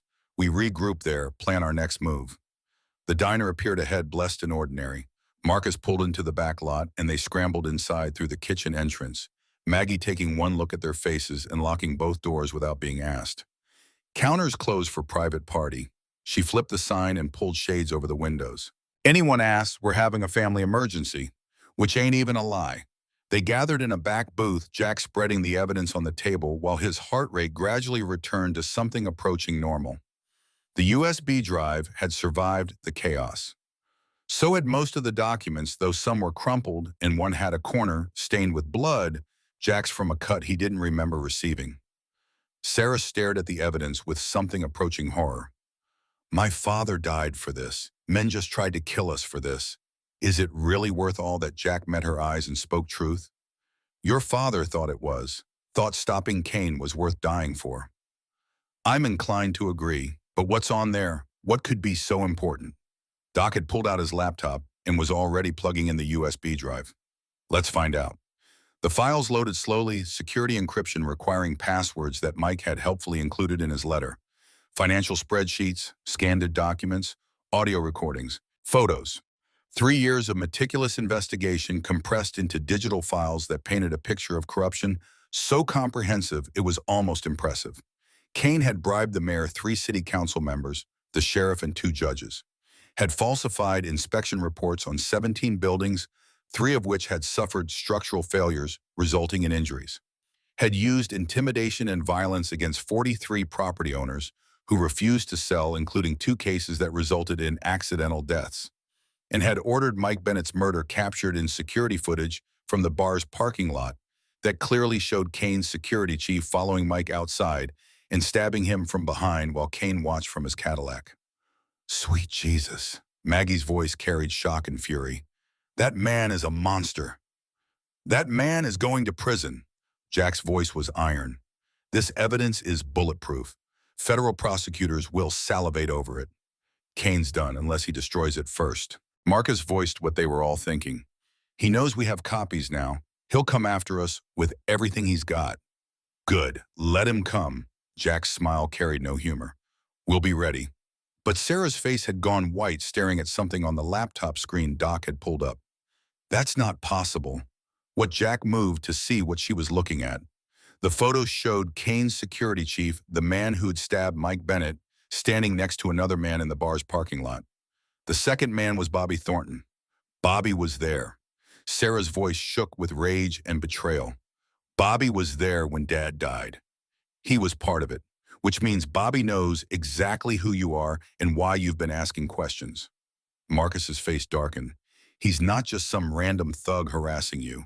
He's Kane's enforcer keeping Mike's daughter in line." Jack felt cold fury settle in his gut. Bobby Thornton had grabbed Sarah's wrist, had threatened her, had been part of the conspiracy that killed Mike Bennett and would have killed Claire if the Brotherhood hadn't intervened. The man wasn't just a symptom of Kane's corruption, he was an active participant in murder. "We need to get you somewhere safe." Jack looked at Sarah. "Kane knows you're with us now. He'll come after you directly." "No." Sarah's voice carried steel Jack hadn't heard before. "I'm not hiding while you finish this. Dad died fighting Kane. I'm not dishonoring his memory by running away." Sarah Jack started. "No." She cut him off, eyes blazing. "You said Mike would want someone to finish what he started. I'm his daughter. This is my fight. You've all risked your lives for me and Mom. Let me stand with you. Let me be part of taking Kane down." Jack saw Mike Bennett in Sarah's eyes. The same stubborn courage. The same refusal to back down from what was right even when backing down was safer. The same willingness to risk everything for principle. Marcus spoke before Jack could. She's right. This is her fight. Her father, her mother, her life, Kane's been destroying. Keeping her locked away while we handle it dishonors Mike's sacrifice and Sarah's courage. Luke nodded, plus Kane's already coming for her. Might as well let her help us make sure he fails. Jack looked at each of his brothers, reading agreement in their faces. Then he looked at Sarah, seeing determination and fear and courage all tangled together. Finally, he looked down at Mike's letter at the words, "Tell Sarah she was the best thing I ever did." All right, Jack made the decision. You're in, but you follow orders, stay behind us when things get violent, and if I tell you to run, you run. Agreed, agreed. Sarah's smile carried relief and gratitude. Thank you, don't thank me yet. Jack started gathering the evidence. We've got a war to plan, and Kane's not going to make it easy. The rest of the afternoon passed in tactical planning and strategic preparation. Doc made multiple encrypted copies of the USB drive, distributing them to secure locations, including a safety deposit box in another state and a lawyer's office with instructions to release everything if the Brotherhood went dark. Marcus contacted state police, bypassing Sheriff Crawford entirely, and arranged a meeting with a federal prosecutor. Luke reinforced the diner's security, installing cameras and hardening entry points. And Jack sat with Mike's letter, reading and rereading words written by a dead brother who trusted that someone would finish his fight. The weight of that trust pressed down on Jack's shoulders like physical burden, but for the first time in 3 years, burden felt like purpose instead of crushing obligation. Emily, I'm doing something that matters. His whispered words to his daughter's memory came easier now. I'm protecting someone who needs it, finishing a brother's mission, being the warrior I should have been. The phone in his pocket vibrated. Unknown number. Jack answered cautiously. Mr. Miller. The voice was smooth, educated, carrying confidence born of decades of getting what he wanted. This is Victor Kane. I believe you have something that belongs to me. Jack's hand tightened on the phone. Evidence of your crimes isn't yours, Kane. It belongs to Mike Bennett's memory and every person you've hurt. A pause, then Kane's voice returned colder. You're making a mistake. Return the evidence, leave town, and I'll forget this happened. Refuse, and I'll destroy you and everyone you care about. Jack's laugh carried no humor. I'm 65 years old with stage 4 cancer. I've got maybe 6 months to live. My daughter's dead, my marriage is over, and I've been waiting to die for 3 years. You think threats scare me? Another pause, longer this time, Kane recalculating based on new information. Then perhaps you care about Mike Bennett's daughter. She's very vulnerable. So many things could happen to her. The threat ignited fury in Jack's chest, white hot and clarifying. You come after Sarah Bennett and it'll be the last thing you do. I promise you that. Bold words from a dying man, not dying yet. And I've got enough life left to make sure you pay for killing Mike Bennett, poisoning Claire Bennett, and terrorizing their daughter. You're done, Kane. It's just a matter of how hard you want to make it on yourself. Kane's voice dropped to deadly quiet. I've survived challenges from better men than you, Mr. Miller. I'll survive you too. The line went dead. Jack set down the phone and looked around the diner at his brothers, at Sarah, at Maggie. They were all watching him, waiting to hear what Kane had said. He knows about my cancer, knows I'm dying, tried to use it as leverage. Marcus's expression darkened. And I told him I've got enough life left to finish this. Jack stood, rolling his shoulders, feeling old injuries protest. Kane's scared. Scared men make mistakes. We push him, keep the pressure on, force him into doing something stupid. What if he comes after Sarah directly? Doc voiced the fear they all shared. Then he learns what happens when you threaten a Marine's daughter. Jack's voice carried absolute conviction. We protect her, whatever it takes, no matter the cost. The sun was setting when Sheriff Crawford's cruiser pulled up outside the diner. The lawman climbed out slowly, hand resting on his service weapon, eyes scanning the parking lot before settling on the diner's windows. He couldn't see inside through the shaded glass, but he knew they were there. Knew what they'd done at the hospital. Knew Kane wanted them stopped. Crawford entered the diner with exaggerated caution posture, suggesting he expected violence. Maggie met him at the door, arms crossed, expression unwelcoming. We're closed for private party, Sheriff. I can see that. Crawford's eyes found Jack at the back booth. Need to talk to Jackson Miller. Jack stood, hands visible, non-threatening. I'm right here, Sheriff. What can I do for you? You interfered with medical care this morning. Kidnapped a patient from Hillside Care Center. That's a felony. That patient is Claire Bennett being poisoned by her doctor on Victor Kane's orders. We saved her life. Jack kept his voice level. And we've got evidence proving it. Want to see Crawford's face twitch to uncertainty showing. I don't know what you think you know. We know Mike Bennett was murdered by Kane's people. We know Claire was being slowly poisoned. We know you've been paid to look the other way. Jack pulled out his phone showing a photo of the financial documents. Want me to keep going, or would you rather get in front of this before federal prosecutors show up and arrest everyone on Kane's payroll? The sheriff's hand dropped from his weapon, fear replacing bluster. I didn't know. You knew enough, Marcus's voice cut through Crawford's stammering. Question is whether you're Kane's man or the law's man. Choose carefully.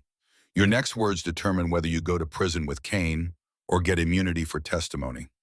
Crawford looked around the diner, seeing 4 combat veterans who'd faced down worse threats than a small-town sheriff, seeing Maggie Henderson, whose family had lived in Eagle Ridge for 3 generations, seeing Sarah Bennett, whose father he'd failed to protect.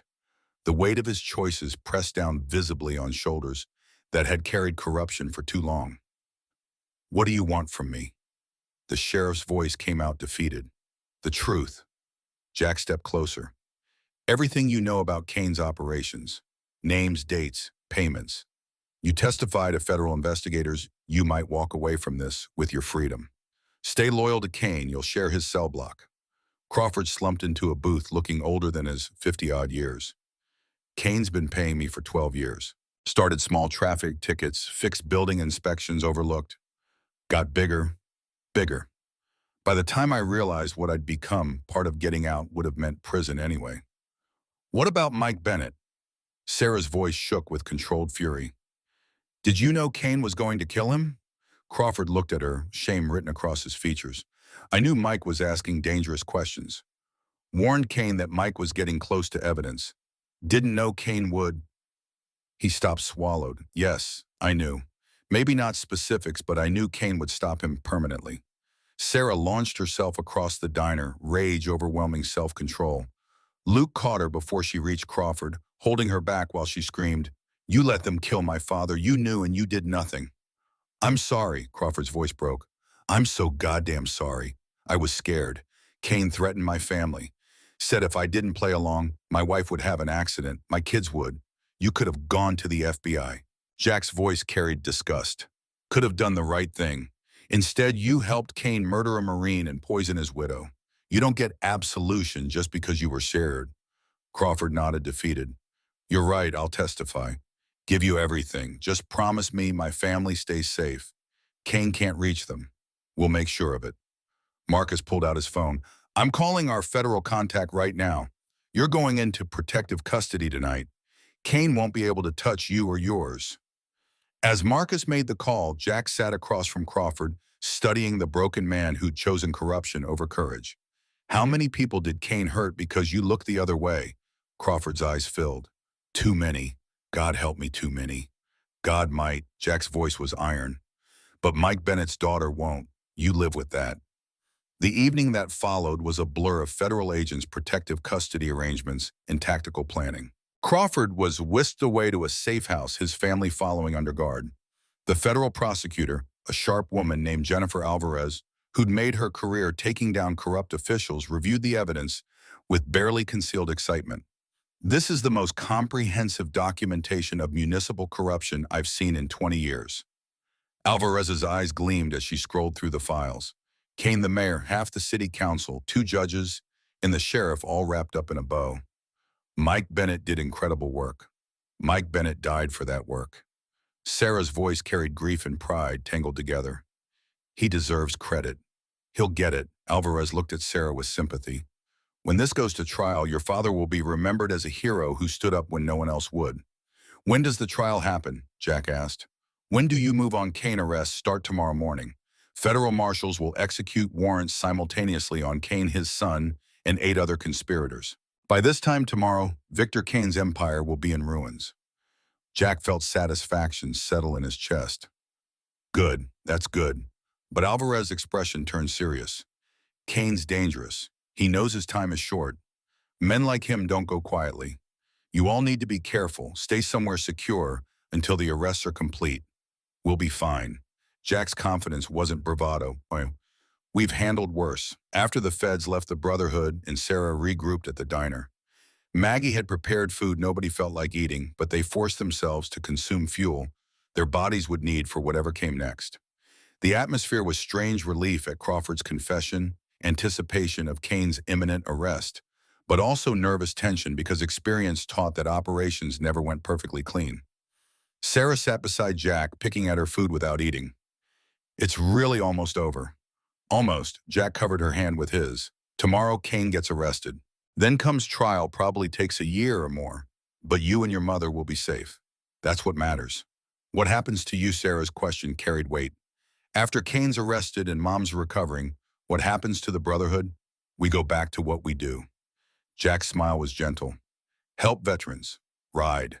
Live whatever time we've got left, doing something that matters. How long do you have? Sarah's eyes found his. Really, Jack had never been good at lying. 6 months, maybe less. Cancer's pretty aggressive. Sarah's tears fell silently. You came here to die protecting me. I came here to live protecting you. Jack's correction was important. First time in 3 years I've felt alive. Your father gave me that gift twice, once in Kuwait, once through you. I'm grateful.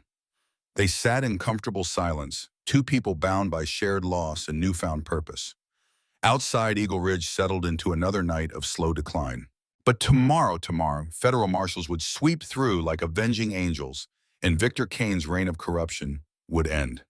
Jack allowed himself to feel hope for the first time since Emily's funeral. Mike's mission was almost complete. Sarah and Claire would be safe. Justice would be served, and Jack would have died or lived for something that mattered. Emily, I did it. His silent words to his daughter felt like prayer. I protected someone, finished Mike's fight, made my last days count. You'd be proud, baby girl. In the gathering darkness, 4 old warriors and 1 young woman waited for dawn to break and justice to arrive. They'd fought through worse odds. They'd survived worse dangers. Tomorrow they'd see Mike Bennett's sacrifice honored and his family protected. Tomorrow was going to be a good day. Dawn broke over Eagle Ridge with the kind of crystalline clarity that made everything look sharp-edged and dangerous. Jack stood outside the diner, coffee steaming in the cold air, watching federal vehicles position themselves throughout the town like chess pieces, preparing for checkmate. 3 black SUVs, 2 unmarked sedans, all carrying U.S. Marshals and FBI agents who'd driven through the night to execute arrest warrants on Victor Kane and his empire of corruption. Jennifer Alvarez pulled up in her own vehicle, power suit, and bulletproof vest, creating an incongruous combination. She approached Jack with the kind of energy that came from lawyers who'd finally landed the case that would define their careers. We move in 20 minutes. Her voice carried controlled excitement. Simultaneous arrests of Kane, his son Victor Jr., Bobby Thornton, and 5 other key conspirators. By noon, Kane's organization will be dismantled.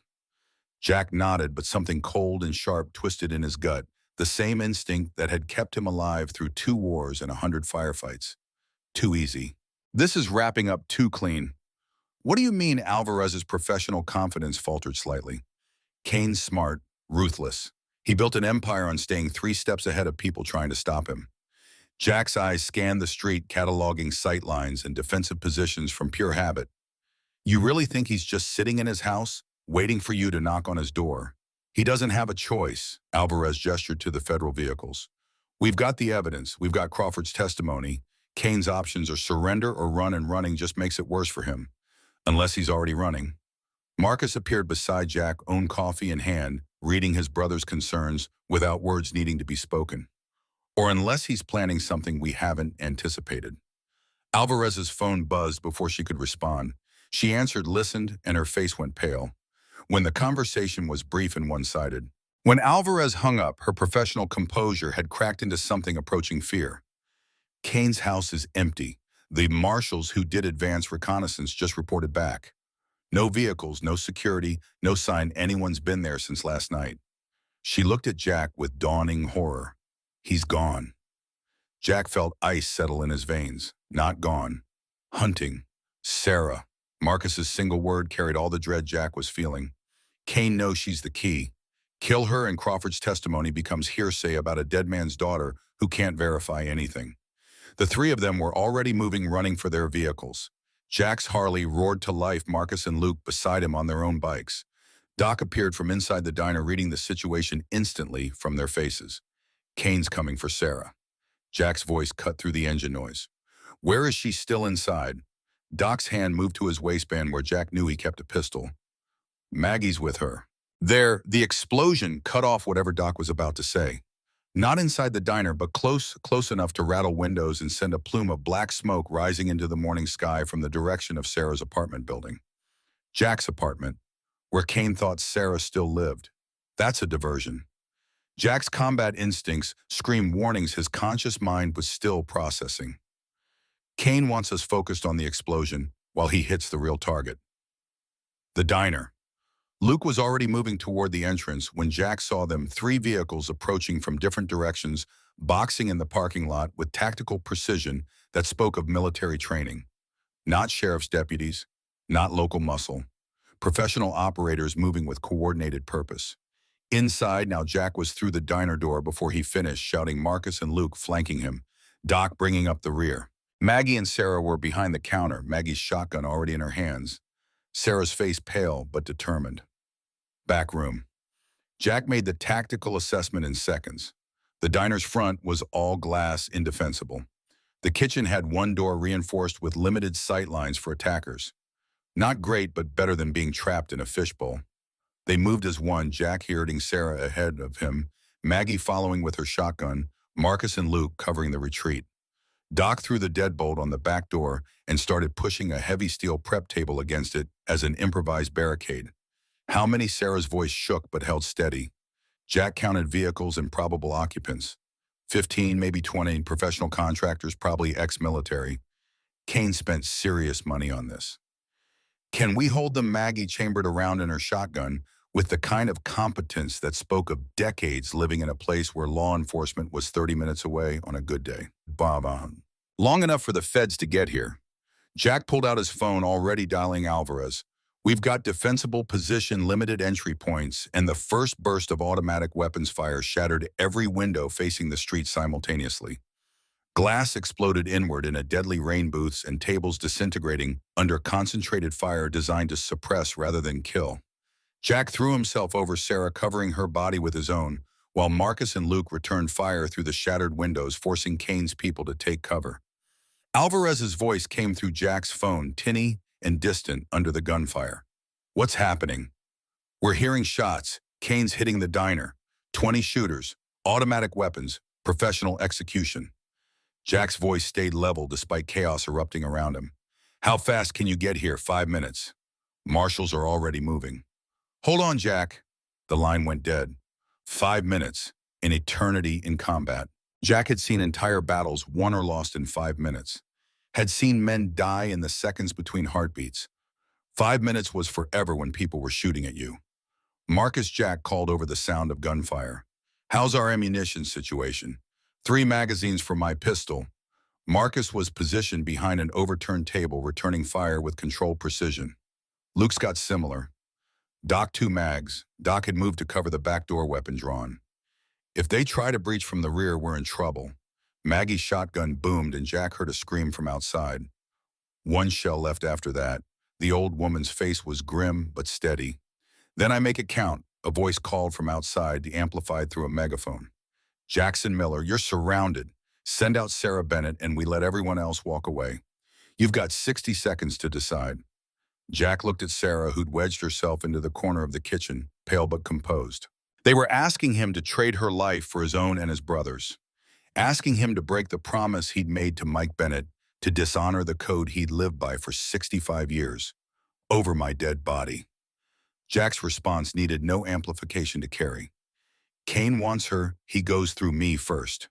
The answering burst of gunfire suggested Kane's people had expected that response.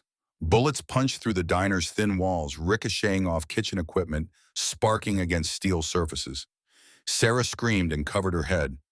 Maggie crouched beside her shotgun, ready, placing her own body as additional shield. Luke grunted, hit, but still firing back, blood spreading across his shoulder. Flesh wound. He kept shooting, teeth gritted against pain. Takes more than that. Marcus's weapon clicked empty. He dropped the magazine, loaded his second, kept fighting. Jack, we can't hold this position. They're going to rush us, and when they do, I know. Jack's mind raced through tactical options and found them all terrible. The back door was their only exit, but Kane's people would be watching it. The moment they tried to run, they'd be cut down in the open. Unless someone created a distraction. Unless someone bought time for Sarah to escape while drawing all fire onto themselves. Jack looked at his brother's Marcus with one magazine, left Luke bleeding and down to his last rounds, Doc positioned at the back door with maybe 30 bullets total. Looked at Maggie with her single shotgun shell. Looked at Sarah, Mike Bennett's daughter, the girl he'd promised to protect no matter the cost. The math was simple and brutal. Someone had to stay behind. Someone had to make the stand that would let the others escape. And Jack was the only one dying anyway.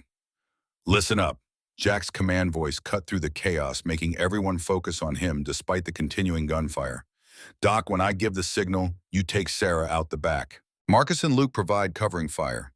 Maggie, you go with them. Get to federal vehicles. They're 5 minutes out. What about you?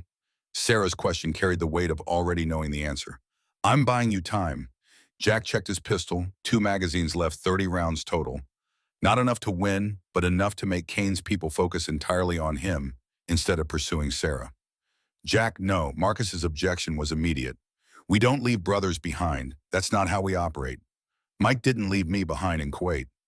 Jack met Marcus's eyes. Now I'm returning the favor to his daughter. This is what he'd want. What he'd do if our positions were reversed. Brother Luke started. This is my call. Jack's voice carried finality that left no room for argument. I'm dying anyway. 6 months in a hospital bed, or 6 minutes buying Sarah's escape, I know which one Mike would choose. I know which one I choose. Sarah was crying, shaking her head. You can't. I won't let you die for me. Jack crossed to where she crouched, cupped her face in his scarred hands, forced her to meet his eyes. Listen to me. Your father gave me 34 years I wouldn't have had. Years that included my own daughter, my own life, everything good I ever experienced. This is me paying that debt. This is me dying the way a warrior should, protecting someone worth protecting. I don't want you to die. Sarah's tears fell freely now. I don't want to die either. Jack's smile was gentle despite the chaos. But we don't always get what we want. What I want is for you to live, to go to college like your dad hoped, to have the life Mike fought to protect. That's worth dying for. He kissed her forehead, the gesture paternal and final. You're worth it, Sarah. Never doubt that. Jack turned to his brothers. Marcus, Luke, you've kept me alive for 3 years when I wanted to die. Thank you for that. But this is better. This matters. This is the death Emily would want for me. Marcus's face worked with emotion he was fighting to control. Semper Fi, brother. Always faithful. Jack gripped Marcus's shoulder hard. Now get ready to move on my signal. The next 60 seconds stretched like hours while Jack positioned himself at the destroyed front of the diner, taking cover behind the counter, where he had sight lines on all approaches. His brothers moved to the back, weapons ready to provide covering fire during Sarah's escape. Maggie stayed close to Sarah's shotgun, in gnarled hands, ready to use that last shell if anyone got too close. Jack took a deep breath, feeling his body catalog its various pains and failures, knees that barely worked, ribs that ached from yesterday's fight, the cancer eating his lungs from inside. 65 years of hard use, and now he was going to spend it all in one final transaction. Emily, watch over me. Mike, I'm coming to see you. The prayers came without conscious thought. If there's anything after this, save me a seat. We've got stories to trade. He stood up, exposing himself to fire, and opened up with his pistol, not aimed at suppression, fire like his brothers had been using, but accurate, deliberate shots that dropped 2 of Kane's people before they could take cover. Drawing every eye, every weapon, every bit of attention onto himself, and away from the back door where Sarah would be escaping. Now go, Jack's shout was nearly lost in the eruption of return fire that came his way. Doc yanked open the back door. Marcus and Luke laid down covering fire. Sarah ran Maggie beside her, both of them sprinting for the cover of vehicles in the bush, a lot where federal agents would be arriving any second. Jack kept shooting, kept moving, kept being the target that couldn't be ignored. A bullet caught him in the left shoulder, spinning him around. Another in his right thigh, dropping him to one knee. Pain exploded through his body, but Jack kept firing. Magazine running dry, dropping it, loading his last, continuing to shoot. 13 rounds left, then 12, then 11. Kane's people were advancing now, confident their target was wounded and nearly out of ammunition. Jack counted them 7, still standing, moving with tactical precision, probably thinking this dying old man would surrender rather than fight to the last bullet. They didn't know Marines. Jack emptied his weapon into the advancing line, each shot placed with 65 years of experience and training.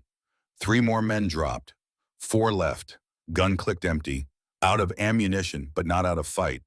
He grabbed a knife from the counter, just a kitchen knife, but Maggie kept them sharp and braced himself against the counter because his leg wouldn't hold weight anymore. The 4 remaining shooters entered the diner cautiously, weapons trained on Jack, probably wondering why this old man wasn't begging for his life. Behind them, Jack heard sirens. Federal vehicles arriving, marshals deploying. Sarah was safe. Mission accomplished. He smiled at Kane's people through blood and pain. You boys got played. Spent all your ammunition and time on me while the real target got away. Your boss is going to be pissed. One of them, the leader Jack guessed from his positioning, lowered his weapon slightly. You're dying, old man. We can call an ambulance. You don't have to. Jack laughed, the sound wet and painful. I'm dying anyway, cancer. 6 months, maybe less. But I got to choose how. Got to die protecting someone worth protecting. That's more than most people get. The sirens were close now, maybe 30 seconds away. Kane's people exchanged glances, calculating odds of escape versus the certainty of federal arrest if they stayed. The leader made the decision for all of them. Fall back, mission scrubbed. They withdrew in professional order, leaving Jack bleeding out behind the diner counter. He let himself slide down back against the cabinets, hand pressed to the shoulder wound that was pumping blood with each heartbeat. The thigh wound was worse arterial, probably given how much blood was pooling around him. Should have been more scared. Should have felt panic as his life bled out onto Maggie's diner floor. But Jack just felt tired and strangely peaceful. He'd done it. Kept his promise to Mike. Protected Sarah. Died like a warrior instead of wasting away in a hospital bed. Emily's photo was in his pocket. Jack pulled it out with trembling, blood-slicked fingers, looked at his daughter's smile one last time. I did good, baby girl. Saved someone. Mattered. You'd be proud. Footsteps pounded through the diner, federal agents, Marcus's voice calling his name, but they all sounded distant and unimportant compared to the quiet settling over Jack's consciousness. So tired, so ready to rest. Hands pressed against his wounds, trying to stop bleeding that couldn't be stopped. Voices shouting for medics. Someone, Marcus, probably crying while trying to keep pressure on injuries that had already done their fatal work. Jack found Marcus's face above him. Tell Sarah, his brother leaned close. Tell her what, Jack? Tell her she's worth it. Worth everything. Her dad would be proud. Jack's voice was fading, words requiring effort that was getting harder to summon. And thank you for giving me 3 more years, for being brothers when I had nothing left. Don't you die on me. Marcus's command voice was broken by grief. God damn it, Jack, don't you die. But Jack was already somewhere else.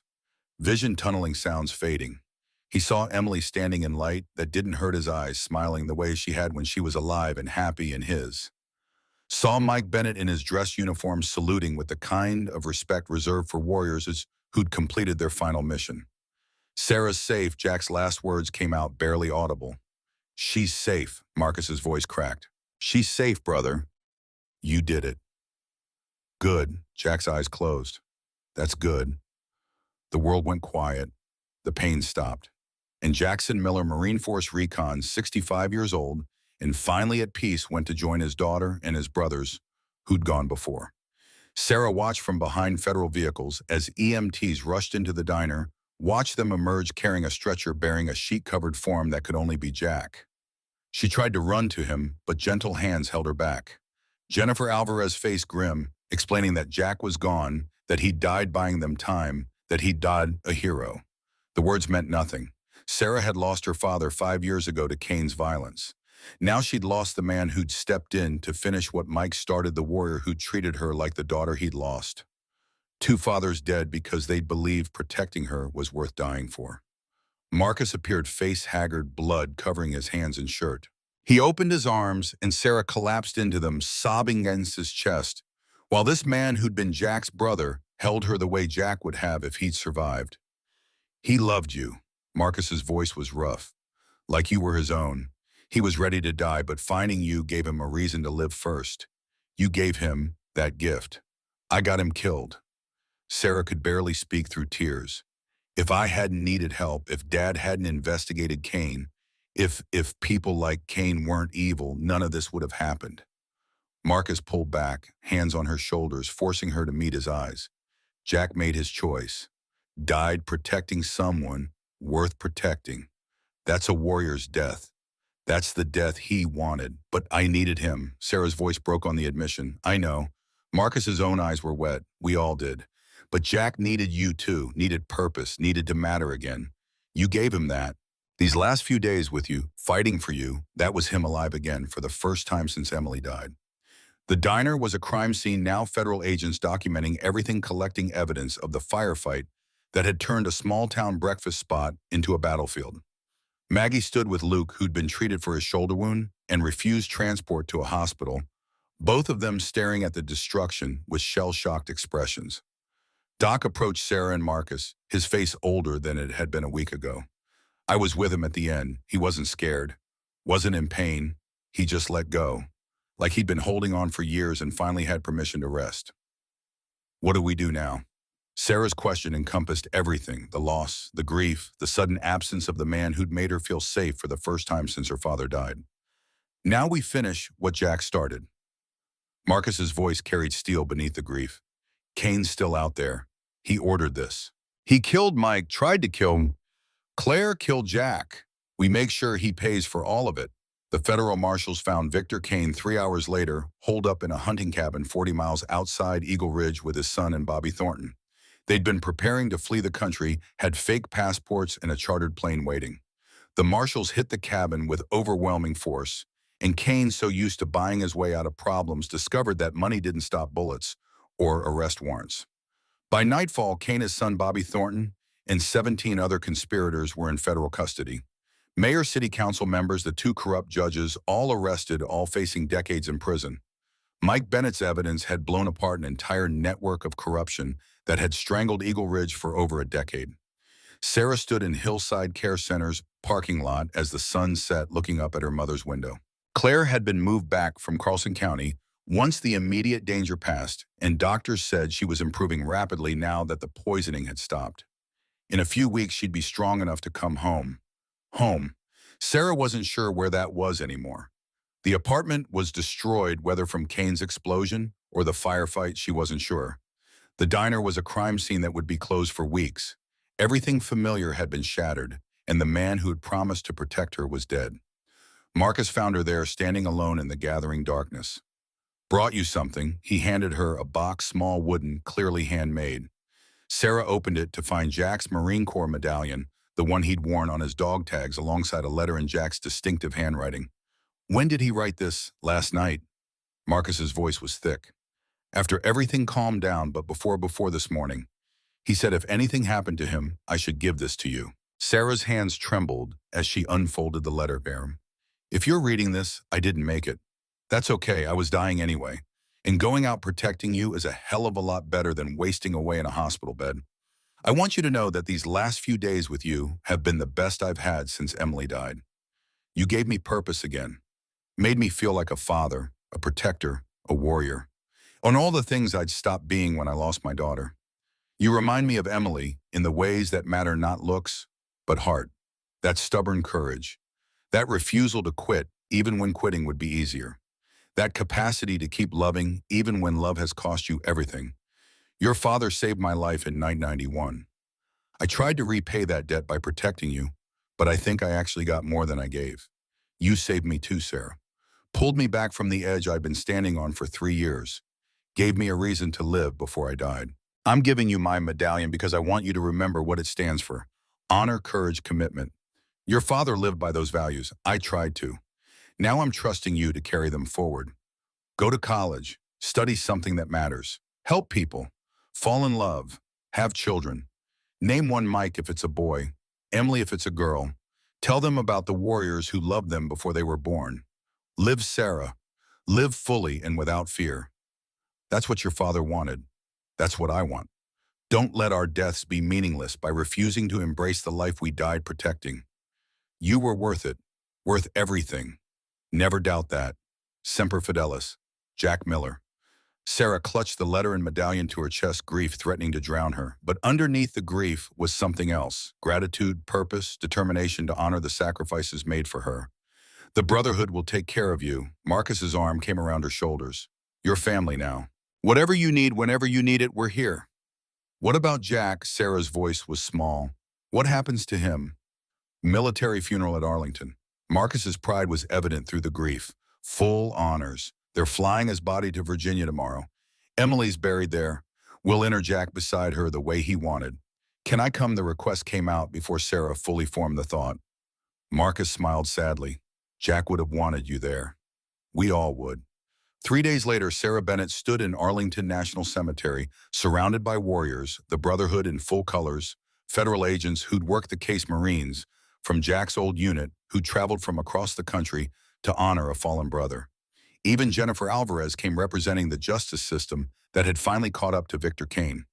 The honor guard performed their duties with precision, born of practice and reverence. The flag folding the presentation to Marcus as next of kin, the three-volley salute that echoed across the cemetery's rolling hills. Taps played the mournful notes, carrying on wind that seemed to whisper the names of all the warriors resting in this sacred ground. Sarah placed flowers on Emily's grave, then on Jack's. Father and daughter reunited in death the way they'd been separated by it in life. She pressed her hand to Jack's marker, reading the inscription: Jackson Miller, Gunnery Sergeant, USMC Force Reconnaissance, Desert Storm Veteran, 1960-2025, Semper Fidelis. He died protecting those who could not protect themselves.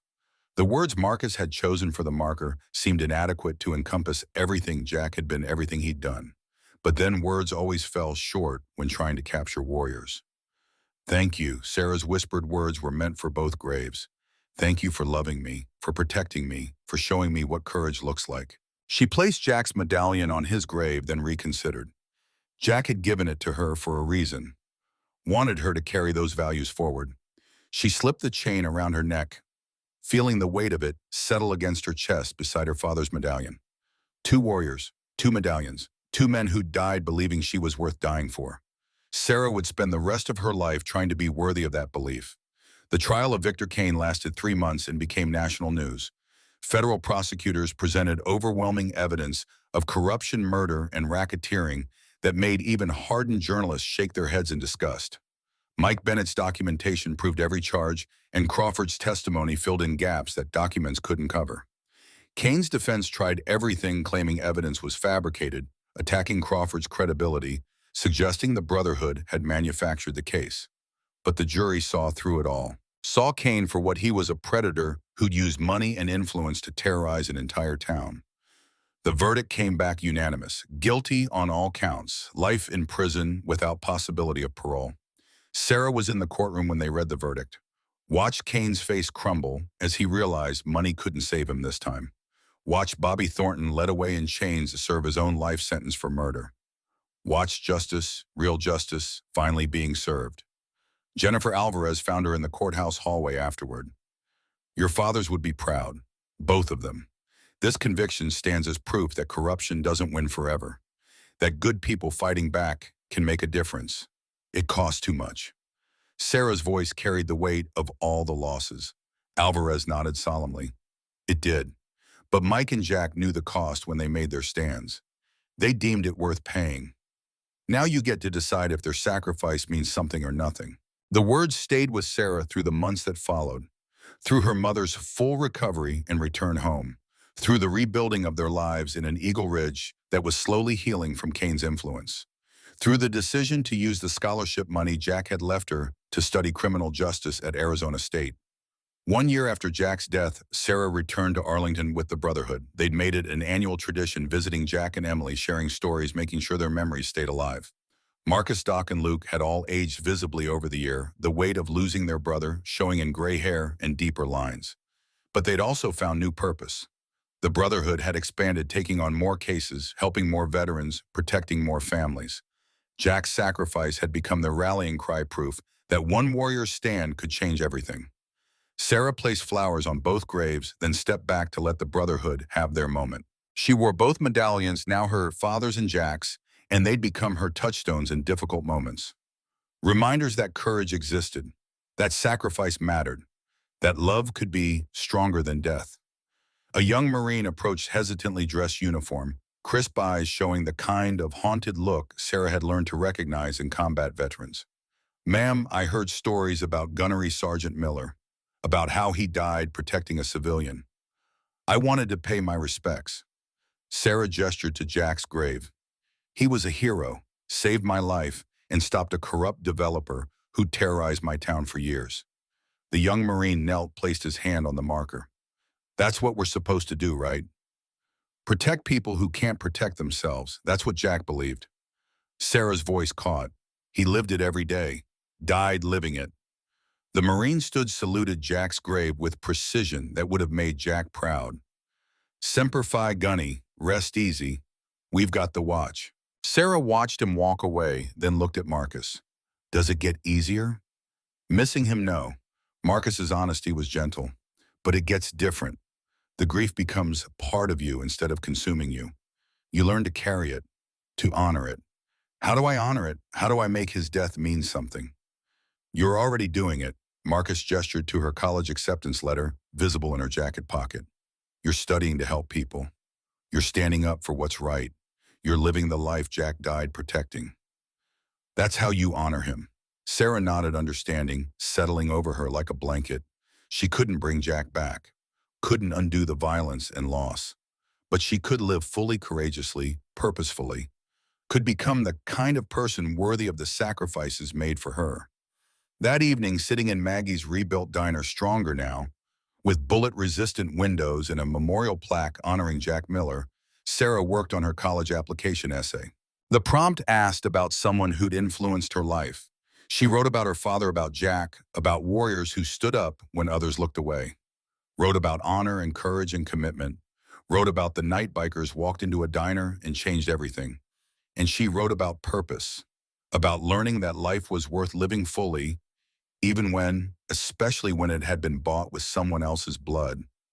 The essay ended with words that felt true in her bones. "Jackson Miller taught me that dying isn't the hard part.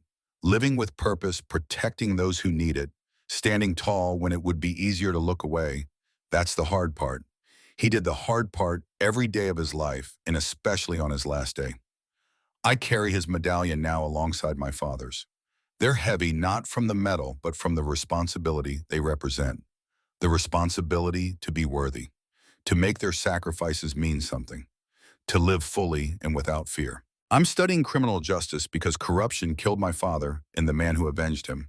Because small towns like mine deserve protection from predators who use money and power as weapons.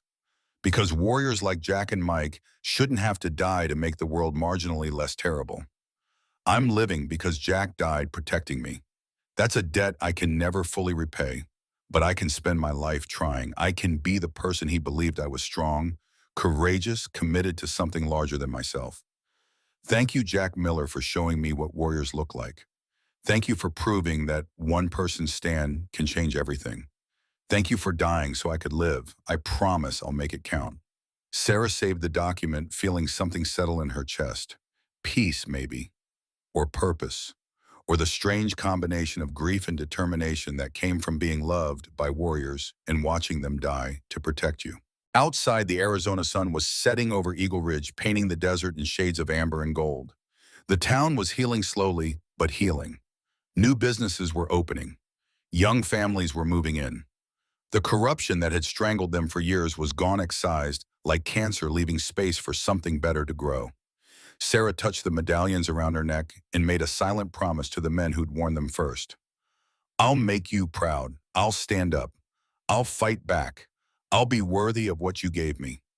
And somewhere in Arlington, beside his daughter, or in whatever peace warriors found after their final battle, Jack Miller rested, easy, mission complete, promise kept, purpose fulfilled. He'd lived long enough to save someone worth saving. Died protecting something worth dying for. Found redemption in his last days after 3 years of wanting death. That was enough. That was everything. Semper Fidelis, always faithful, to the end and beyond the code endured. And Sarah Bennett, carrying 2 medallions and 2 legacies, walked forward into the life 2 warriors had died to give her. She would make it count. Epilogue, 5 years later, the graduation ceremony at Arizona State University was hot, crowded, and interminable. Sarah sat in her cap and gown, surrounded by hundreds of other criminal justice graduates waiting for her name to be called. In the audience, Claire Bennett beamed with pride beside an empty seat, a chair reserved for the father who should have been there. But 3 rows back sat the Brotherhood. Marcus, Doc, and Luke had driven from Montana wearing their colors with pride, despite venue rules against them. They'd earned the right to wear whatever they wanted. They'd buried too many brothers. They'd fought too many battles. They'd kept their promise to Jack Miller by watching over his girl. Sarah Bennett, the name echoed across the auditorium. Sarah walked across the stage, accepted her diploma, and looked out at the audience. Saw her mother crying happy tears. Saw the Brotherhood standing in respect, saluting her the way they'd salute a fellow warrior. Saw Jennifer Alvarez, who'd become a mentor, grinning with pride. And felt just for a moment as if her father and Jack were watching too. Proud, at peace, knowing their sacrifices had mattered. After the ceremony, Sarah found the Brotherhood waiting with Claire. Marcus handed her a gift, small, wrapped simply. Jack would have wanted you to have this. Inside was Jack's challenge coin from Force Recon, worn smooth from decades of carrying. And a note in Marcus's handwriting: "You graduated magna cum laude. You're joining the FBI's anti-corruption task force next month. You're making a difference. Jack would be so damn proud, and so are we. Welcome to the fight, warrior. Semper Fi." Sarah clutched the coin and felt something complete itself.